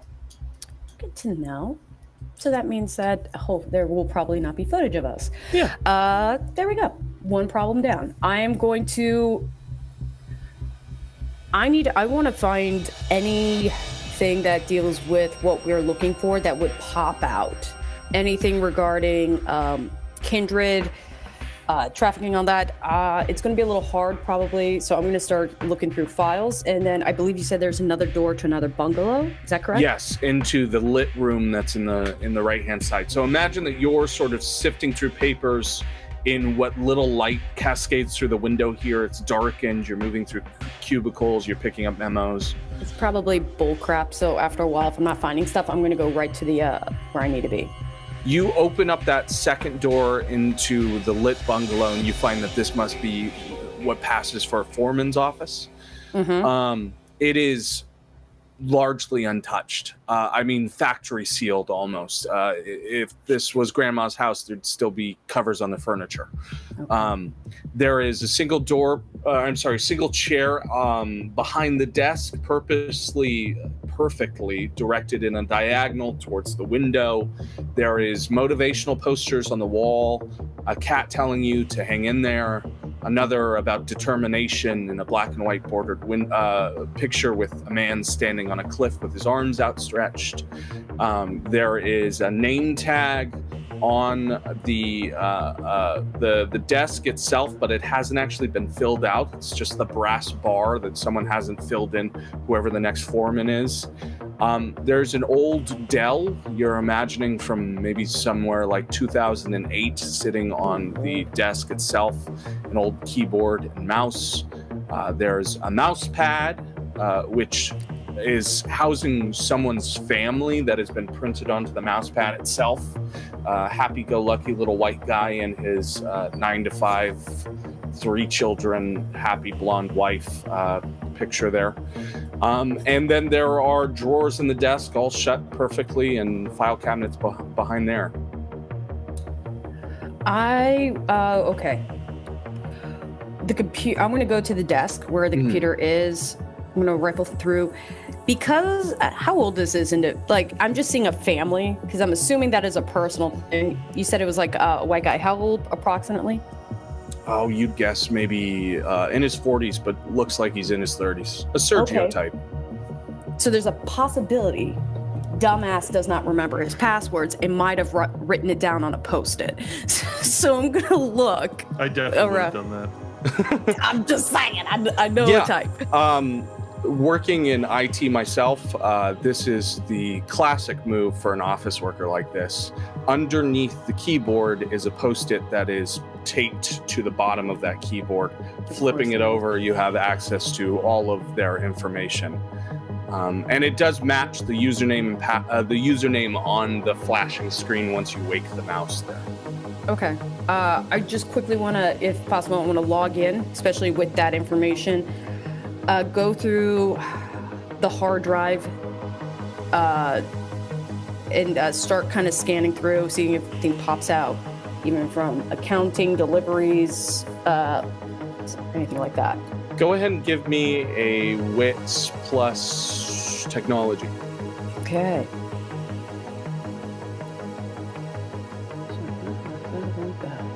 Okay, I have 3 successes. 3 successes. Absolutely. You know your way around a computer. You know your way around technology like this. In fact, it's maybe the last sort of computer you saw before you died. You find some notable information. The first of which being that the boiler is a new addition to the construction. There are plans in place to construct it, to change the building plans, petitioning Las Vegas, all of these things put forward basically a log from whoever this individual is trying to make that project a reality. And it seems as though that's all done through the Sinclair Foundation, or at least in tandem with it. This shipping company seems to work extensively with the Sinclair Foundation, almost as like a parent company. And so there are emails between this foreman and what seems to be the legal team and building team of Sinclair Foundation to get this fast-tracked, essentially, to happen. And it seems as though this boiler has been in operation for the last 2 years. You also find that deep within the additional hard drive, there's a C drive and a D drive. In the D drive, there is a partitioned portion of the drive that houses what you assume to be an encrypted program. And when you arrive there, there is an icon within there named hounddog.exe, and the icon itself is actually an animated picture that has been affected to be an icon, something you don't typically see, of a dog barking, but pixelated and green. But those two pieces of information are maybe the most you see. I'm gonna be, that's weird. I'm just gonna be like, that's weird. Okay. Is the, for the encrypted, usually there's like, I'm guessing like a username and password. Would that, because Bobo put it on there. I'm trying to see if maybe there wasn't like, if that, I'm gonna put that info in as well, see if that works. Okay. Like the login. Beautiful. You're gonna try logging into hounddog.exe, you're saying? Yep. Into the encryption? Okay. Yep. I think that's how that works. Putting in the login information from the foreman does not get much back. Figured. Okay. You receive an incorrect password. Essentially, what comes up in trying to enter this password is its own little login feature. Yes. And on the left-hand side, that dog is still barking. It's a cute little green hound dog. And when you enter the login information incorrectly, the hound dog looks at you, seems to laugh and bark at you, and then shakes its little head no as you enter in the... Exactly, yes. Thank you, Sergio. Yeah, that's the vibe we're looking for here. Okay. And it's a laptop, right? No, full desktop. 2008 Dell Inspiron. Big old I lugger. don't know how much time I have left, honestly. And Do any of as those? much as I... Drives. I'm at this point, because it's like I know there's files, filing cabinets that I feel like could actually at least give me something, anything. Worst case scenario, if things are about to pop off, I'm gonna rip the damn cables out the hard, and I'm gonna take the damn desktop. But until that, I'm going then to look at the filing cabinets, every and anything, to see if there's at least any kind of documentations I can go through right now. Good. You go to move away from the login screen, and that barking dog at you barks again, and there's this chip-coated audio of it barking at you very happily. And then a little talk bubble appears above it in black and green pixelated font, and it reads, "Aw, ID.10T issue? Sorry." And then you can see that the screen begins to wipe completely. Damn. This green and black information runs across the display, and then you see, blue screen of death out of nowhere, and then that blinking console key in the corner as the computer is essentially wiped. Yeah, I know that. I know the blue screen of death, and I know when I fucked that up.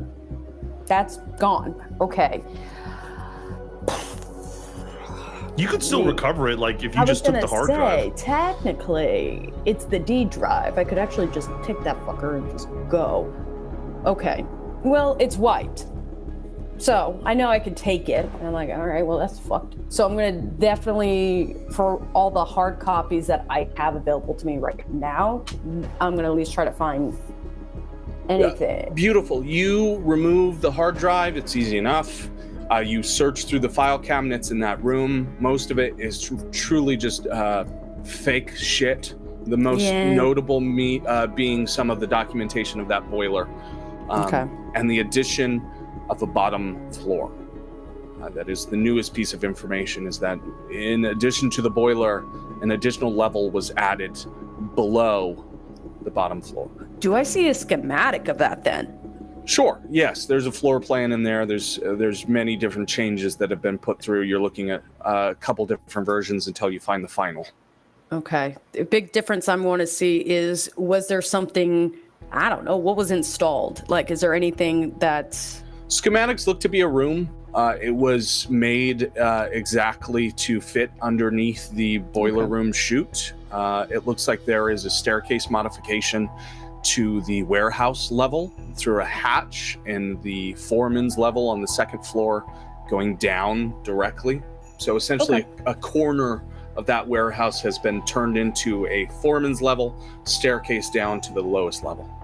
Excellent. Okay, so what I'm going to do is I'm just going to grab those schematics, that document, the drive, and before I leave, I want to flip that keyboard over, take my camera phone and take a picture of the password and use, because I don't know, maybe something like that could help down the road. Absolutely. And if there's nothing else, I will make sure that, yes, they will know someone came in and ransacked, but I will try to make it look a little bit like no one was there. And then I'm going to hightail it out of there. I don't think anyone's going to be alive long enough to see what you've done. But Fair you do enough. hightail out. You're back out onto the balcony, and we will move towards Niles. Niles, you enter into the balcony on the second floor of this warehouse to find essentially that we have all but emptied the individuals inside of here. There are 2 final goons moving out to the main field to undoubtedly die to Mal and Burrows in a few seconds. And unfortunately, now for you, there is no clear sign of Tiago as you start walking the second floor catwalk. Imagine that the floor that you've just entered into is fully visible. You're stepping on industrial cage catwalk, and it extends from one set of stairs in the top left corner and then runs each border of the walls of this place to the main foreman's office in the top right corner.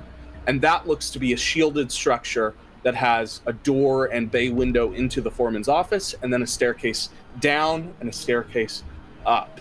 Now, if we're paying attention, staircase up probably would take you to Sybil, if she's still there, and down would take you to the bottom of wherever that chute sits.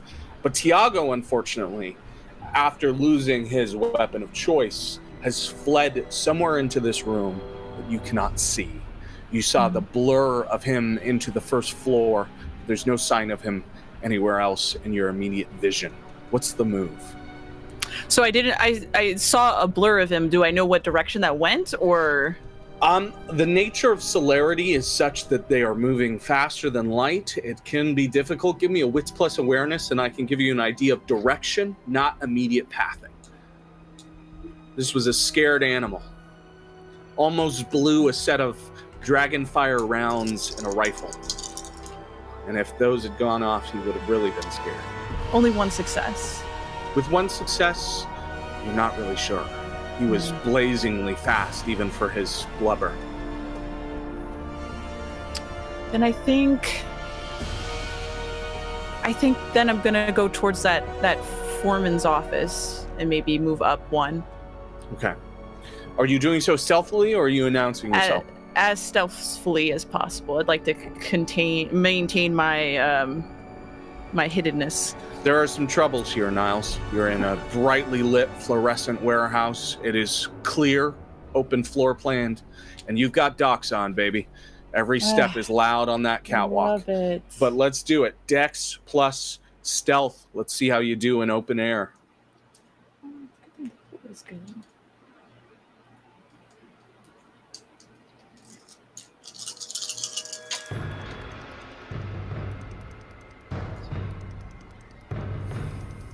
Only 2 successes. I see. 2 successes. Niles stepping lightest step you can, nearest to the railing, to the wall, hoping that Tiago is worried with other things. You can hear every single one of your own footsteps, and it just begins to fill the air with this tension. You are essentially in a cage with a tiger. You're both sort of feeling each other out. There's always this sense of prey and predator when you're in the presence of other kindred, especially ones you don't trust. And Tiago is an imposing figure. It almost feels warm in this room knowing that he's here. And every step you take feels like the one that will give you away. You're not sure if he's seen you, but if he hasn't made a move yet. You're moving for that foreman's office. Are you going inside, or are you just looking for a new perspective? I kind of want to go inside. Okay. You see the writings before you even step through the door, but it's even more prevalent once the door slides open. You do it as stealthily as you can with your 2 successes. Hopefully, it's not enough for him to follow behind. But stepping in, there are strange runes written on every portion of the walls inside of this place. The only place that is not covered in these strong ink blot circles and daggering lines that intersect everywhere except for the windows themselves. And they extend down manically the staircase below. Additionally, there is a smearing of viscera on the floor underneath your feet, where it almost looks as though gore has been streaked up and down the steps of these stairs, going deeper into the warehouse itself. The place has been turned, papers all over the floor, desks knocked over, another 2008 Dell computer smashed through and knocked across the way, a relic lost to time. It's a mess in here.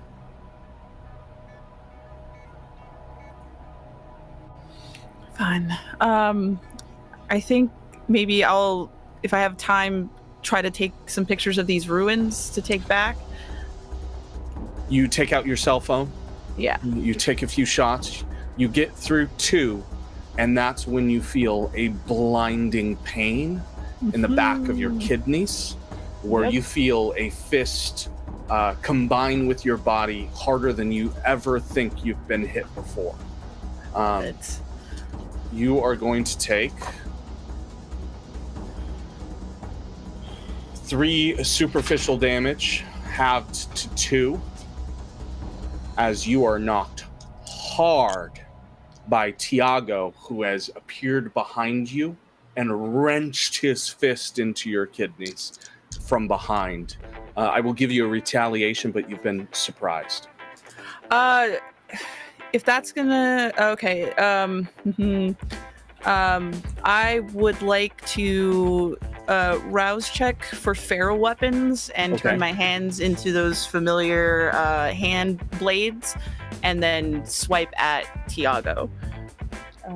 I fail the rouse check. As always. Okay, a little hungrier. Maybe you can taste Tiago later. Prefer not to. But yeah, then, but my hands are going to start, my fingers are going to start extending into like these long, individual blades, and then I'm going to swipe at Tiago to at the very least, put distance between the both of us. Beautiful. Go ahead and make your attack. He is not dodging or anything, as his action was to attack you in the first place. So what do I roll? You're going to roll strength plus melee, and then whatever your hands give you. I'm proficient in brawl against kindreds. Can I use my brawl against Kenyans instead? These are your hands, not melee. I'm sorry. Yes, brawl. Okay. This is a house of brawlers. Hell yeah. Says the man with the claymore. I mean, I've been punching people most of this session. That's true. Yeah, you did drop the sword and start roundhouse people to death. Brawlers, Burrows, and a girl boss. Yeah. Wait, you said, I'm sorry, you said strength brawl. Plus brawl plus whatever your hands give you. I'm not sure what your hands do for you. It gets me a plus. My hands get me in trouble. Niles, roll for hand throwing. Yes.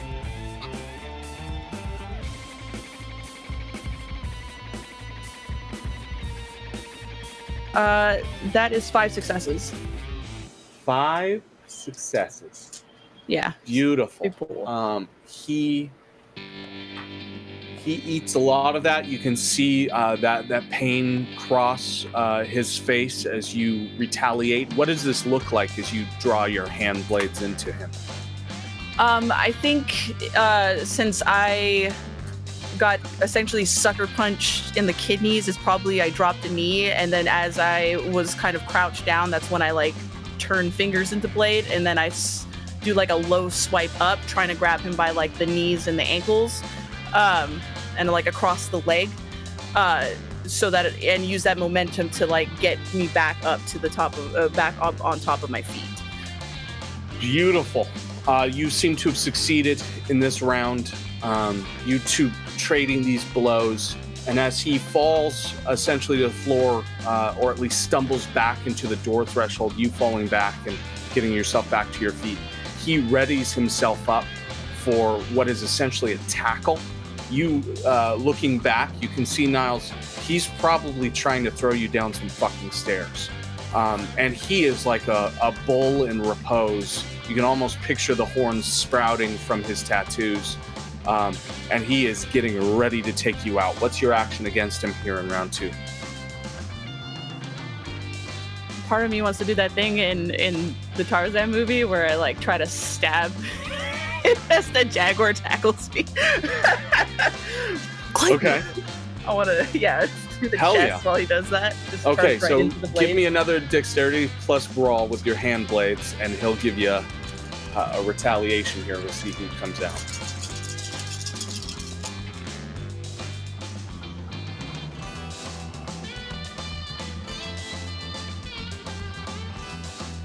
That is another 5, but I had 2 failures on hunger. Okay. Failures won't matter here. We're going to count that 5. You catch him as he's going. He tackles you through.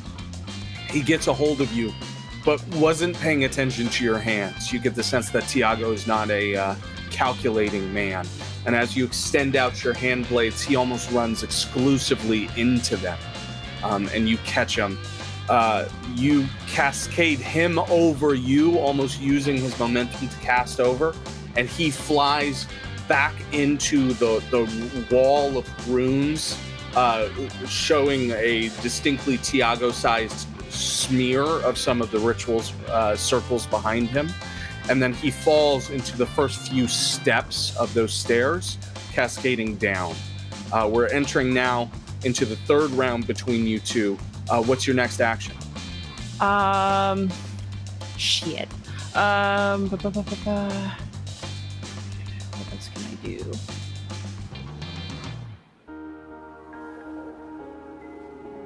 How hurt is he? He's definitely bleeding vitae. There's drips for sure, and his fat body has been rended. You can see where his wife pleaser has taken some strong stretches to the fabric and cut across his chest, so that now some of his hairy fat gut is on expose for you. But there's no telling with Kindred. You can see he's cursing up a storm in Spanish and sprawling on those stairs, and he's already getting up with your poor line of sight to the corner he's standing on. He's getting ready to fuck you up again.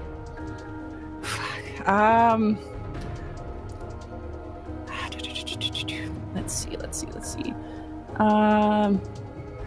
The question is, do I want to keep engaging or not? I think I'm gonna go for him again. I think I'm still above him on the stairs, right?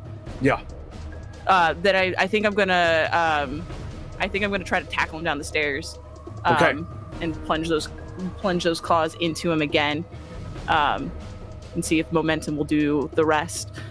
Okay. Give me a strength plus brawl. He's going to make a little counter attack here. Please.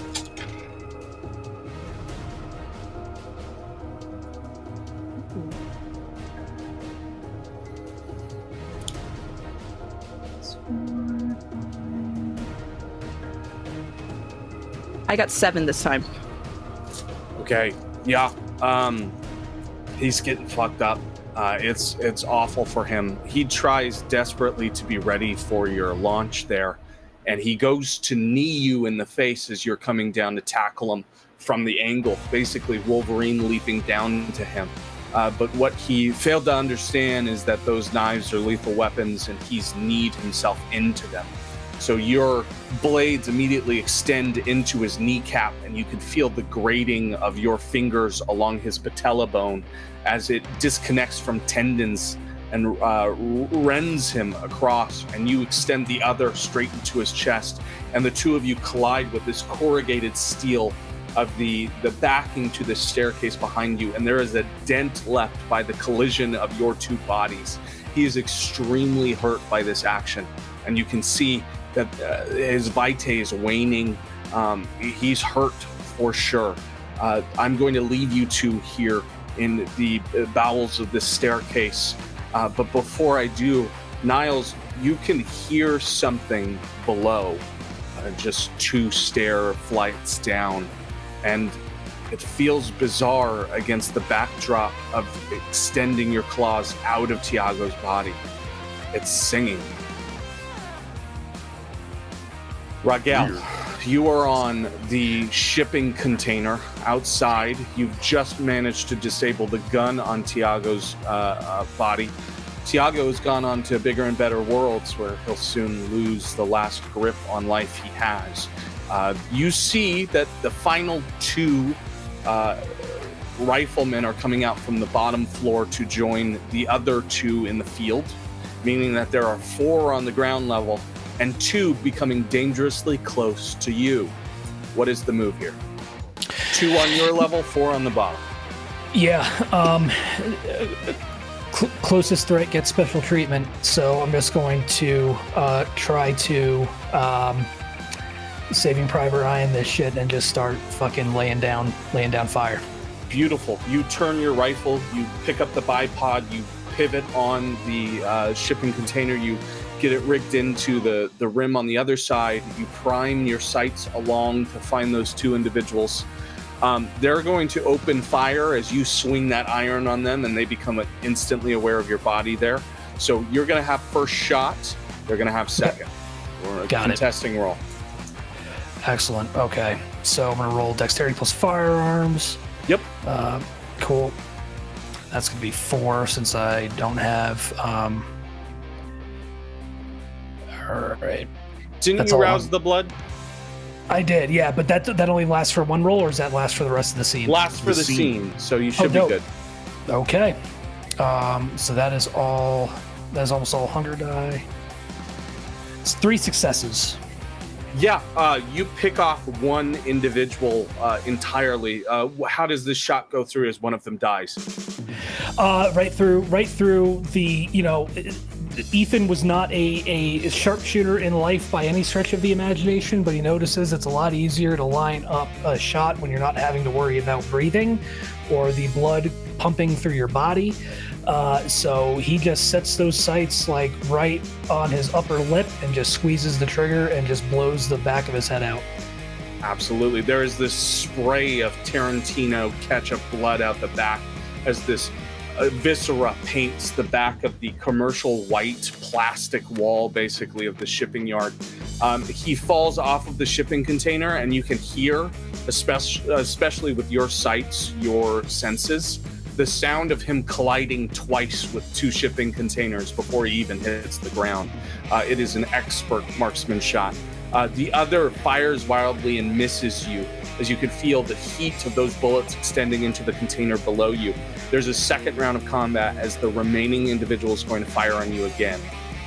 But the individual leans to his side, removes from his side a bottle, fixes into his hand, quickly shaking hands with a Zippo, and lights a lit rag of fire into a Molotov cocktail, rears back and begins to throw it at you. They are making an attempt to attack you with this flaming bottle. You have an option here. You could continue to attack them and suffer the consequences of this flaming bottle, or you could retaliate in whatever way you see fit. Can I try to shoot the bottle? Absolutely. Give me a contested marksman shot. If you beat me, you shoot the bottle. If you don't, you get hit. That is another 3 successes. Okay. It's a lucky day for my kindred today. You succeed. With a margin of 1, you destroy that bottle. That bottle cascades in the sky. And for a moment, there is fear in all of you, a dull ache, like a toothache in the back of your mouth, as flame envelops the sky and then falls below. It's close enough to Mal and Burrows that it is a little more pressing, but not close enough by any means to hurt any of you as Ethan takes it out of the sky. Final round, he realizes the Molotov hasn't worked. He grabs this 9mm on his side, rears it out in no attempt at a Weaver stance, and fires the full clip at you the best he can. Let's do one final round. Sounds good. Caleb, I can't hear you say Weaver stance without thinking about Merritt. Oh yeah, baby. We never covered not having to breathe in the latest episode of the Dead Drop. I know. That's true. Yeah, good point. That's 4 successes. Okay. There's just no hope. How does this individual die? Oh yeah, like as he's getting close enough for pistol range, Ethan just goes up onto a knee. Instead of lying flat, he's now kneeling and just gets a quick shot off right into his solar plexus, just punches his right out his back. I like to imagine the shot is so precise that you actually close both eyes and shoot through that third. And you experience watching this bullet cascade through the sky. It's almost like you are the bullet, and you can follow it as it passes through this body like butter. And he dies just like the others, as simple and clean as it can be. Perfect. If Burrows can see this, he might be like, "Are we sure he was a journalist?" You all are privy. Anyone outside, I'm going to say Jackie as well, coming out to the balcony. Everyone except for maybe Niles and Sybil in her panic. Everyone is privy to the shots of Ethan absolutely dissecting those two on the balcony there. Sybil, you are in a state of frenzy over the top here. Could I get another willpower plus a third of your humanity? Let's see if you can come out of this state of flight while you are in flight. Ooh. I can spend willpower on these, right? As long as they're not hunger dice, yes. Okay, beautiful. I will do that. And it was worth it. That's 3 successes. Okay, 3 successes. I'm going to say you pull yourself out of the frenzy enough that you're not thinking about that flame that's coming out of the boiler. And enough to realize that it's odd that the boiler was on fire to begin with. Boilers heat water, absolutely. They create steam.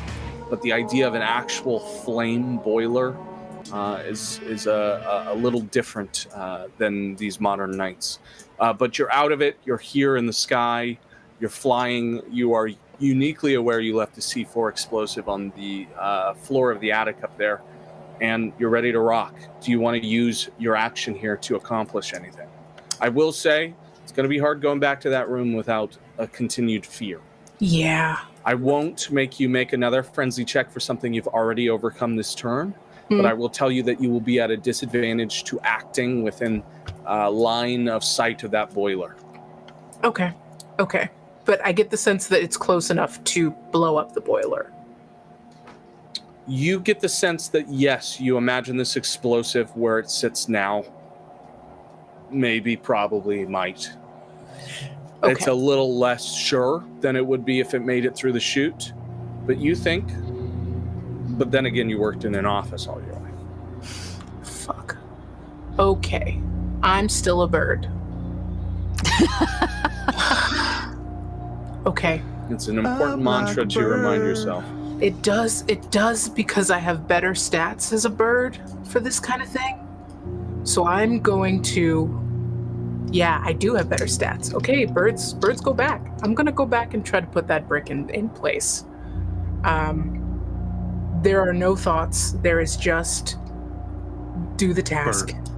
There's just bird. There's just bird. They got the coffee order wrong. You gotta go back and get it right. You gotta. Yeah.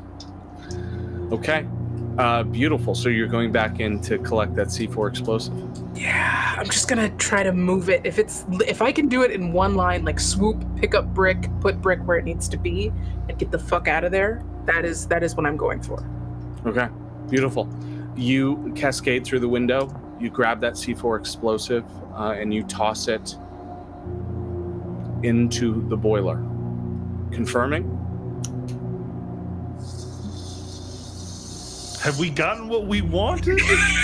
I'm too scared to know that. But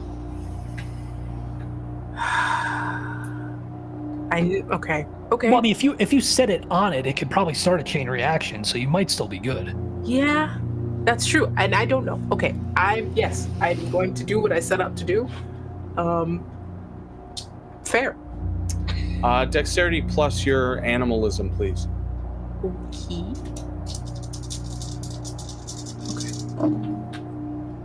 That's 3 successes. Okay. You pick up the C4. You're not thinking. You're in a frenzy. You're just thinking of what Teresa would want from you to finish the job, to do what you were hired to do. You don't ask questions. You cover it up. You make it happen, and you move on. And you repeat these mantras to yourself. These posters that used to sit up in your room, the things that she would say to you that you would write in your manifesting journal later that same night, the things that feel so real in the moment that it helps you to disassociate any responsibility. And luckily, the air of responsibility will not be on you for this moment. And as the C4 extends out, you already turn wing and fly out the window before it can even land, and it's a good thing you did, because the second that it connects to the boiler, where the free gas, the free flame is exposed there, it falls into the boiler itself, goes down the chute, and an explosion occurs within this building. You successfully escape out the window as the explosion begins. I need Niles to make a very desperate dexterity plus athletics roll. The issue here is that you are currently embedded into a very robust man that is in combat with you as the bomb goes off. The bottom floor of this place begins to catch fire. There is a notable explosion.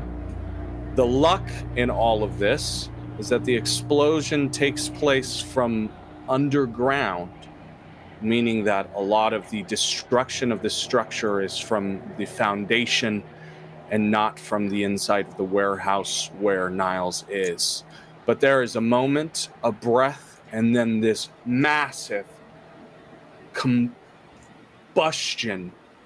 of the bottom floor of this building as it falls in. Flame explodes, fire is shot up from the bottom out, and heat and smoke immediately rises. There is a tinge to all of those outside of the building watching of caustic green pigment to the smoke that arises from this place, almost like a chemical fire.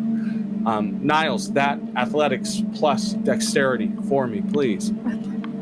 Can I argue survival instead of athletics? No? Cool. Worth a I shot. try rousing the blood too. Can't you kind of like? You can rouse get the an blood. extra die? It can be one of your last actions if you'd like it to be. Rouse it. Rouse it. can die I hungry. I do have What to rouse hunger it. are you at? I'm at 2 hunger. Okay. Yeah, you can rouse the blood. I would do that. Okay, cool.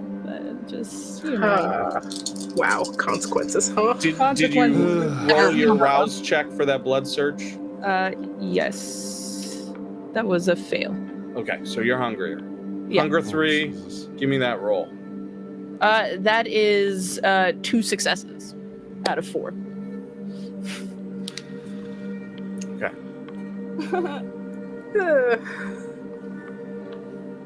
Let's take a break. Oh no! I hate what? We were supposed to. We were supposed to about 30 minutes ago. We didn't. Let's take a 5-minute break. Let's go to the restroom. Let's get some water. We'll come back. Be right back. Be right back.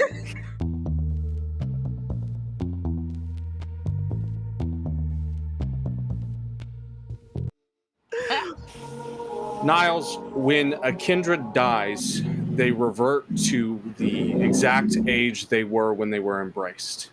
They essentially become the corpse that they should be. If they've been dead for 200 years, they become a corpse that has been dead for 200 years. It's why so many of our elders become dust when they die. But for you and for Tiago, you're too young for dust. You watch as Tiago burns before you and the explosion rocks through both of you. And just as the fire begins to scorch and aggravate every part of their undead being, you can see for a moment the man before the embrace. In the last few seconds before you're propelled from that explosion, you cross your mind with the thought that he must be days old. You watch Tiago die in front of you, and you are shot through the foreman's office, through corrugated steel that you just barely break through as the structure is weakened by the explosion underneath you. You are uniquely airborne and aware that in a few moments you may be just like Tiago. You cascade through that wall, collide with the railing on the second floor just as it begins to crumple in on itself, and basically degrade into the ground below, like a sinkhole has been opened beneath you in that chute. You collide with the railing. You can feel the steel crack against your spine. You're uniquely aware that a part of you has been burned severely. You fall from that second railing and collide with a storage shelving unit in the center of the warehouse, falling through 2 crates that you break through, connecting with the next shelf, and then falling to the floor in a crumpled mess. You have taken 4 aggravated damage, meaning that you came within 2 damage of meeting your final death today. Had Tiago not been so badly hurt by you, he may have been the difference in your living today. You are crumpled on the ground in the mess of the warehouse, the portion of it that has not been cascaded in fire. You can see this blazing inferno in the corner of the room as it begins to die out and become nothing more than smoke as it begins to billow from the smokestack that the debris of this building has become over that extension. You are, as far as you know, still here. I want you to make a willpower plus a third of your humanity roll to resist the frenzy that is brought by all of this fire. Sorry, humanity and what? A third of your humanity and your willpower.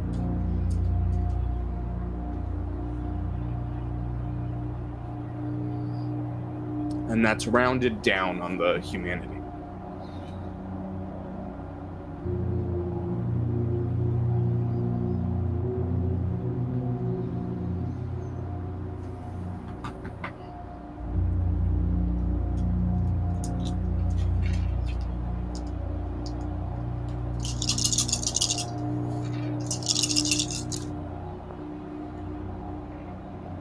How we doing, Chief? 2 successes. 2 successes. I will say that is enough that you just need to flee this situation now. It is not enough that you have to leave this place entirely, but you've definitely got to get out of this building. Give me a dexterity plus athletics to get to the entrance before this thing comes down any further.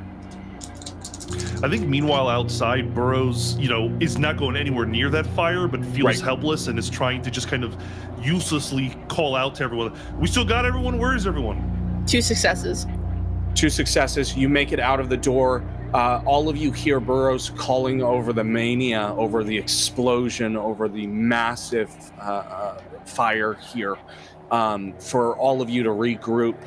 The 4 individuals that were on their way out into the field have been burned up or severed in the explosion, as so much of the building has been shot across this full field. In fact, Jackie, you can see to your right there is a section of that rental staircase that has been severed by this huge sheeting, basically, of corrugated steel that is sliced through like a saw blade. And you can see that everywhere is littered with these different pieces of the building that have basically broken through trusses and sidings and concrete along the side. But you do see largely Raguel, you're okay. No one outside of the folks closest to that warehouse were in the line of fire. So you have all heard Burrows. What's the next move? Sybil, you are, of course, in the sky, flying as a vulture. What are we all doing? Jackie will call out. Oh, wait. Yeah, I will call out and be like, I'm okay. You'll just hear like an I'm okay from the field. I don't think I'll Thank God. Everyone, come on, let's gather. I'll start climbing, getting everyone to come together. Did we get what we need? Do we have to stay here any longer? That thing's gonna burn.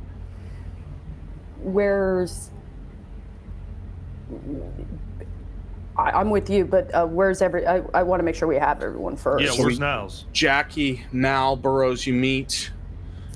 You're asking for Niles. You see Raguel up on the top there. Yeah, I start making my way down. Sybil starts flying towards the group and sees that there is one missing. Niles, you've come out through the south entrance. So if Tiago was closest to where the group is now, you were further across. But you are out in the cold air. Your athletics has meant that you got out before any debris could hit you. You push yourself through, parkouring through the other shelving units to get across some of the roadblocks, and then skirted out of that door. You're so badly burnt on your left side where the explosion hit you the worst, where Tiago wasn't blocking your body. You're uniquely aware that you're probably partially alive because he was in your way. But you do see the meeting of your friends down the pikeway under a dim light of the street lights that set up the lane out of the east side of this property. Yeah, I think it's a slow hobble over there. But once Niles gets there, they're probably gonna finally take that knee. Just get down. Yeah. I was gonna say, if Niles comes up and knowing how fucked up they probably look, just know the second that they're in my eyesight, I will go and I'm gonna pick them up in a way, Yeah, right. Yeah, Raguel Take the other side. Raguel would frickin' dart over and kind of with Jackie on one side, him on the other, get Niles' arms draped around them so they can start carrying her out. Right. Yeah, Burrows kind of looking at Niles and says, "It's going to be a lot of tire balm." Yeah, he is burnt to a crisp. The left side has burnt through a lot of his clothing. A lot of their leather has sort of melted, and the smell of that burnt clothing is awful against the skin. You guys are standing in the aftermath of this explosion. Are we leaving? I have a spare room in my house that, if anything, I can use to you can use to patch up. That's good to know, but did we get everything we need? I suppose the big Premonition. explosion. Yeah, I'm gonna activate premonition. I need to be sure. Okay, this is an active roll. Go ahead and give me a roll for premonition. Yep. Will do. That is okay. Well, yeah, resolve plus aspects. Okay. Oh, good. 3. It's 3 successes. You are transported as you hear Burrows' words echo in the back of your head. Did we get everything we need? And that last word, need, stays with you and repeats like a pulse, a heartbeat in your head. And you enter that blackness that you're familiar with when these dreams begin. It's the same sort of existence you had in torpor for the hundreds of years you experienced in that sleep. You go there, and a picture is painted in the same ink blots of those ritual circles and slashes on the inside of that foreman's office. Now, though, it is destroyed, broken in every possible way. You can see yourself stepping down the stairs over Tiago's dead body, down into the bowels of this place. And there is more debris, a rock slide, and underneath that rock slide, a blur of black static, an audio feed in your head that whines harder than it should. It hurts beyond all belief, but you can see that underneath that rock slide, a part of it still stirs and moves and shakes. I imagine when Raguel does this, like both of his actual eyes close, but that third eye stays open and begins to weep that vitae. And he opens his normal eyes. It's still alive down there. I'll go. No. Well, so I'm gonna ask a question, Caleb, and you can feel free to tell me to fuck off. Yeah. So I've got an ability called it's one of my Golconda abilities, where I can succeed a frenzy check if I've failed one before, like if I willingly fail one. Okay. So I haven't willingly failed one, but could I succeed a frenzy check now with the expectation I will absolutely fail one like the next one? Succeed so that you can fail the next that happens. Yes. With no opposition to what the next one might be. Correct. Okay, I'm all cool with that. Yeah, that I get to pick what it is now. You do. Yep. Okay. Yeah, I'll absolutely take that weapon. Thank you. Okay, you're very welcome. I can go. Well, you can't go by yourself. Come on, whatever it is, whoever it is, you're gonna need some backup. We just need time now for this fire to go out. I was going to say, how much flame is... A lot. So the idea of this is, if this fire was on the warehouse level, if this explosion was on the warehouse level, or if it was on the attic level, if it didn't travel that boiler, a lot more would be on fire. But the beautiful thing of this is that because it was centered, or at least largely went off at the epicenter, low on that new level, the fire is already starting to dissipate into smoke, because so much of that debris fell on top of what happened. And so much of it was almost like throwing a grenade in a safe rather than throwing a grenade in open air. A lot of this is structural. Look, it's going to be like when we went down to visit our friend under the lake. We just got to get through the smoke. Well, who's our most help? I think I'm in not great everyone shape. should go. I am too. I'm doing good. Me too. Okay. Why don't we just wait for it to come out? Do you think it's gonna want to stay under the debris? We just wait for it to come out and then we kill it. It's buried. So now would be our chance to do it, basically. It's buried and it's burning. Now's the time. Okay. If you got the guts, if you got the ability, just go down and let's take care of it now. For my edification, is there anyone that's not going down? Niles, maybe you Niles. should stay up there. Niles should stay. Somebody Niles- should stay with them. Stay with Niles. Where are Yeah, you Sybil, staying? why don't you stay with Niles?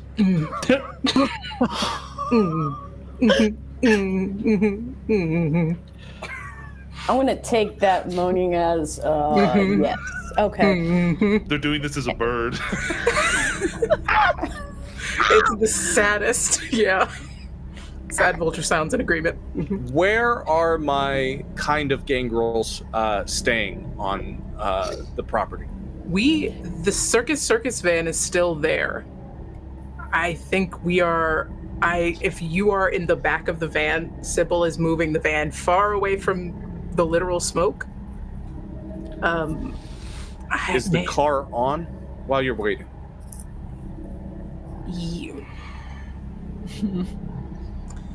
I don't think you need air condition right now. So I think it's off. I don't think that'll be helpful. How far away is the car from the shipping yard? We parked a good distance away. Yeah. Okay, that's all I need. Raguel, Mal, Burrows, Jackie. Yes. I need basically a strength plus athletics from one of you, whoever dictates the strongest, in order to move much of the debris and wreckage that is barring your place from extending more into the smoke that is this staircase down. I can get a pool of 4. Okay, I can get a pool of 3. Are we able to assist them? Yeah, let's have Burrows and Mal roll it. We'll say that Okay. the two of you are working while the journalists are waiting for their path down. Yeah. All right.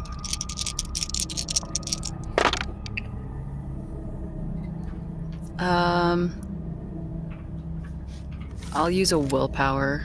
Okay, you can roll 3 non-hunger dice. Burrows, have you rolled? Hell, I'll do that too. Yeah, I got all 4 successes. 4 I successes. got 2 successes. 2 successes. With 6 successes, this is an overwhelming success. I'm going to say that you guys have been able to move the wreckage, able to move the ruins, and you've created a path that is largely smoke and no visible open flame so far. So there are no willpower battles yet. Now, the smoke is damaging, but you're dead. You could walk through it for the rest of your life. The only thing that worries you sometimes, Mal and Burrows, is when you move a part of that concrete and your hands feel so very hot by the time that you've moved it. The warmth doesn't worry you, the flame does.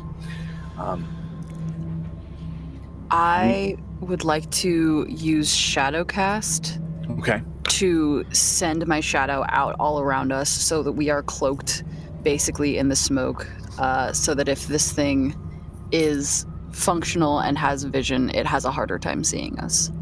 I see. Okay. Rouse check, hold on. Burrows Also, will run I don't back get and grab hungry. his claymore before we... Got it. We'll assume you have your sword with you.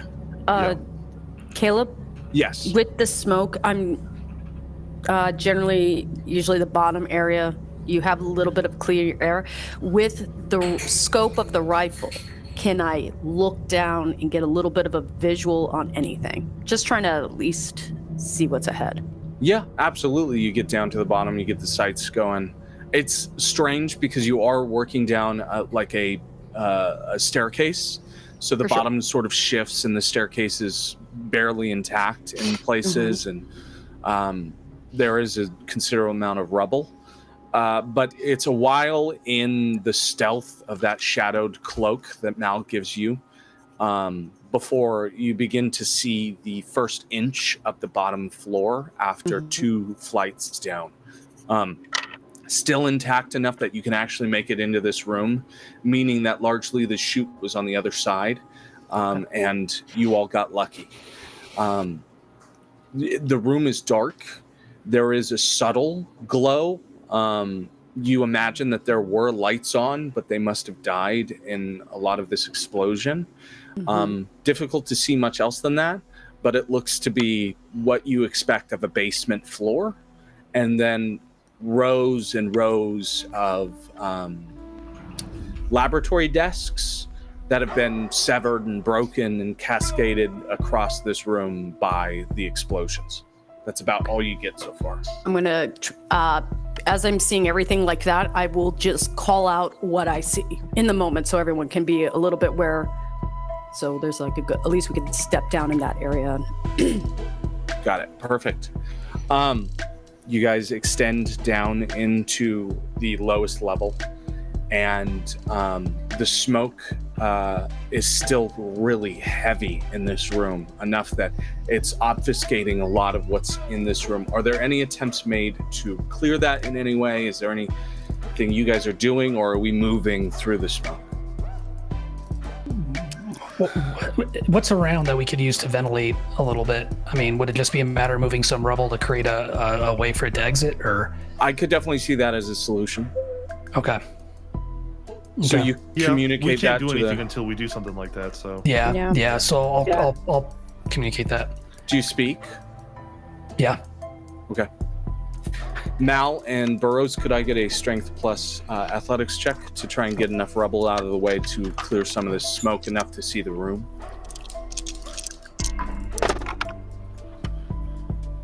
One success. 2 successes. That's enough. Takes longer than you expect. As the smoke begins to dissipate, you do see that on the side of the chute there is a massive, almost slide of bedrock into the room itself. Like the surrounding area of this build has fallen in on itself, and the earth has retaken some of this room. You can also see on your left-hand side, independent of this explosion, is a carved out archway through into a series of tunnels that you imagine might be the reason that the bedrock came through to begin with. You find too that as the smoke dissipates, you see leagues of these rows of laboratory desks with vials, flasks, filled with various fluids, all of a strange green ichor that reminds you of Vitae, but is caustically bright green on the edges. And it looks like the beginning reagents of Saint's Tears. In addition, there is a glowing laptop screen that has been severed in half. The digitizer that creates the pixels on screen has been cracked and broken. And it looks like there was a desktop screen before. It has now been severed by the explosion. Maybe a consequence of your actions. Finally, there is a blur of movement from under the rock slide as something darts from the rocks into those connected tunnels as fast as is possible of your kind. Fuck. We're running out of time. That took a lot of time. Let's go after this thing. Yeah. Can we just start? Can we shoot it? Right? I'm just thinking, because if we do, we can maybe pick it.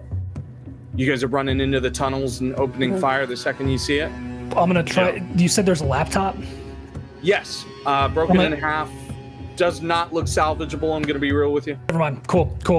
Yeah, I'm gonna move into the tunnels. Oh, go ahead, I Jackie. do want to grab the vial of the blood, though. I do want to grab a sample of that for sure. Are you doing that now or after you kill this thing? Probably after when we kill this thing, because I don't want this thing to touch me if I drop it while we're killing it. Yeah. I understand. Okay. So tell me what this looks like as you guys file into the tunnels. I'm gonna peel around the corner and just get that sniper rifle up to my shoulder and take a shot. Okay. I'm gonna be honest, I'm gonna just kind of follow his steps because I have a similar weapon. Maybe not as like high tech, but I will also just like where he's lining up, I'm gonna just start taking a shot too. Yeah, Beautiful. Burrows will sheath the sword and then pull out the pistol that he's got. Beautiful. I'll wait for all 3 of them to take their shots before I move in because I don't have anything distant. Now, I will say there's another connected tunnel that she could leave out of if this doesn't work. Then I'll start trekking down that tunnel as a way of heading it off if we You need split to. off to head her off. The firing squad moves down the other tunnel. You guys converge on one half of these series of tunnels that have been closed through. You can see that these have been in construction for a long time, years. That this has been a project for a long time in Vegas, whatever they've been trying to do here. But you find in the middle of a rock slide cave-in, essentially, that she was probably going for an exit tunnel that was closed in the explosion, but she has lost it entirely. She is scraping at this sediment rock, trying desperately to get through to the other side as she knows she is a caged animal. She is strange to behold. Serena is tall, rail thin. She's a leftover. Her hands and feet are burned like char up to her wrist in mad, smoky stains. But I have to be deliberate in saying that those are not burn wounds. Her hands are still intact. It's the rest of her body, the chest and lower half, that exposed the most to those explosions. Those char marks must have come from before you set off. She is barefoot, but has lost one leg in the explosion up to just past her kneecap. She's wearing strap after strap of torn cotton fabrics arranged into a two-piece crop and ankle-length skirt, both of which have been severed, burned, destroyed by the explosion. Her hair is a mad, wide, and wet tangle about her white clothes, and about her neck, on a chain that is now barely holding on, is a moss agate stone amulet in the center. Her eyes, what blaring prey-like mania they're displaying now, are a mass of smoky white in the center with swirling black smoke around the irises themselves. She looks in a state of absolute fear. Do you all unload as she turns and bears claws? No, I don't. Raguel does not fire. Jackie, do you fire? I would have, because that's what I assumed. Jackie fires. Burrows, do you fire? Yeah, maybe in another life, baby, and I'll just fire at them. Good. Mal, do you pounce? No. Okay. Wait, no, you said I had to be ruthless. Yes, I did. Then yes. Guys, the four of you, tell me how she dies. I think it's very like Tarantino-esque, like the four of us kind of standing not far away from them and just like, bah, bah, bah, bah, firing into them. It's ugly. Honestly, yeah. I would have just, like, my shot, I was just going to go just as much Tarantino this. Beautiful. It is a hail of gunfire, and the muzzle flashes are the only light in these tunnels. Raguel, you sway your hand just out of the way of that trigger at the last second. Some sort of calm raising over you, your third eye twitching before you could pull.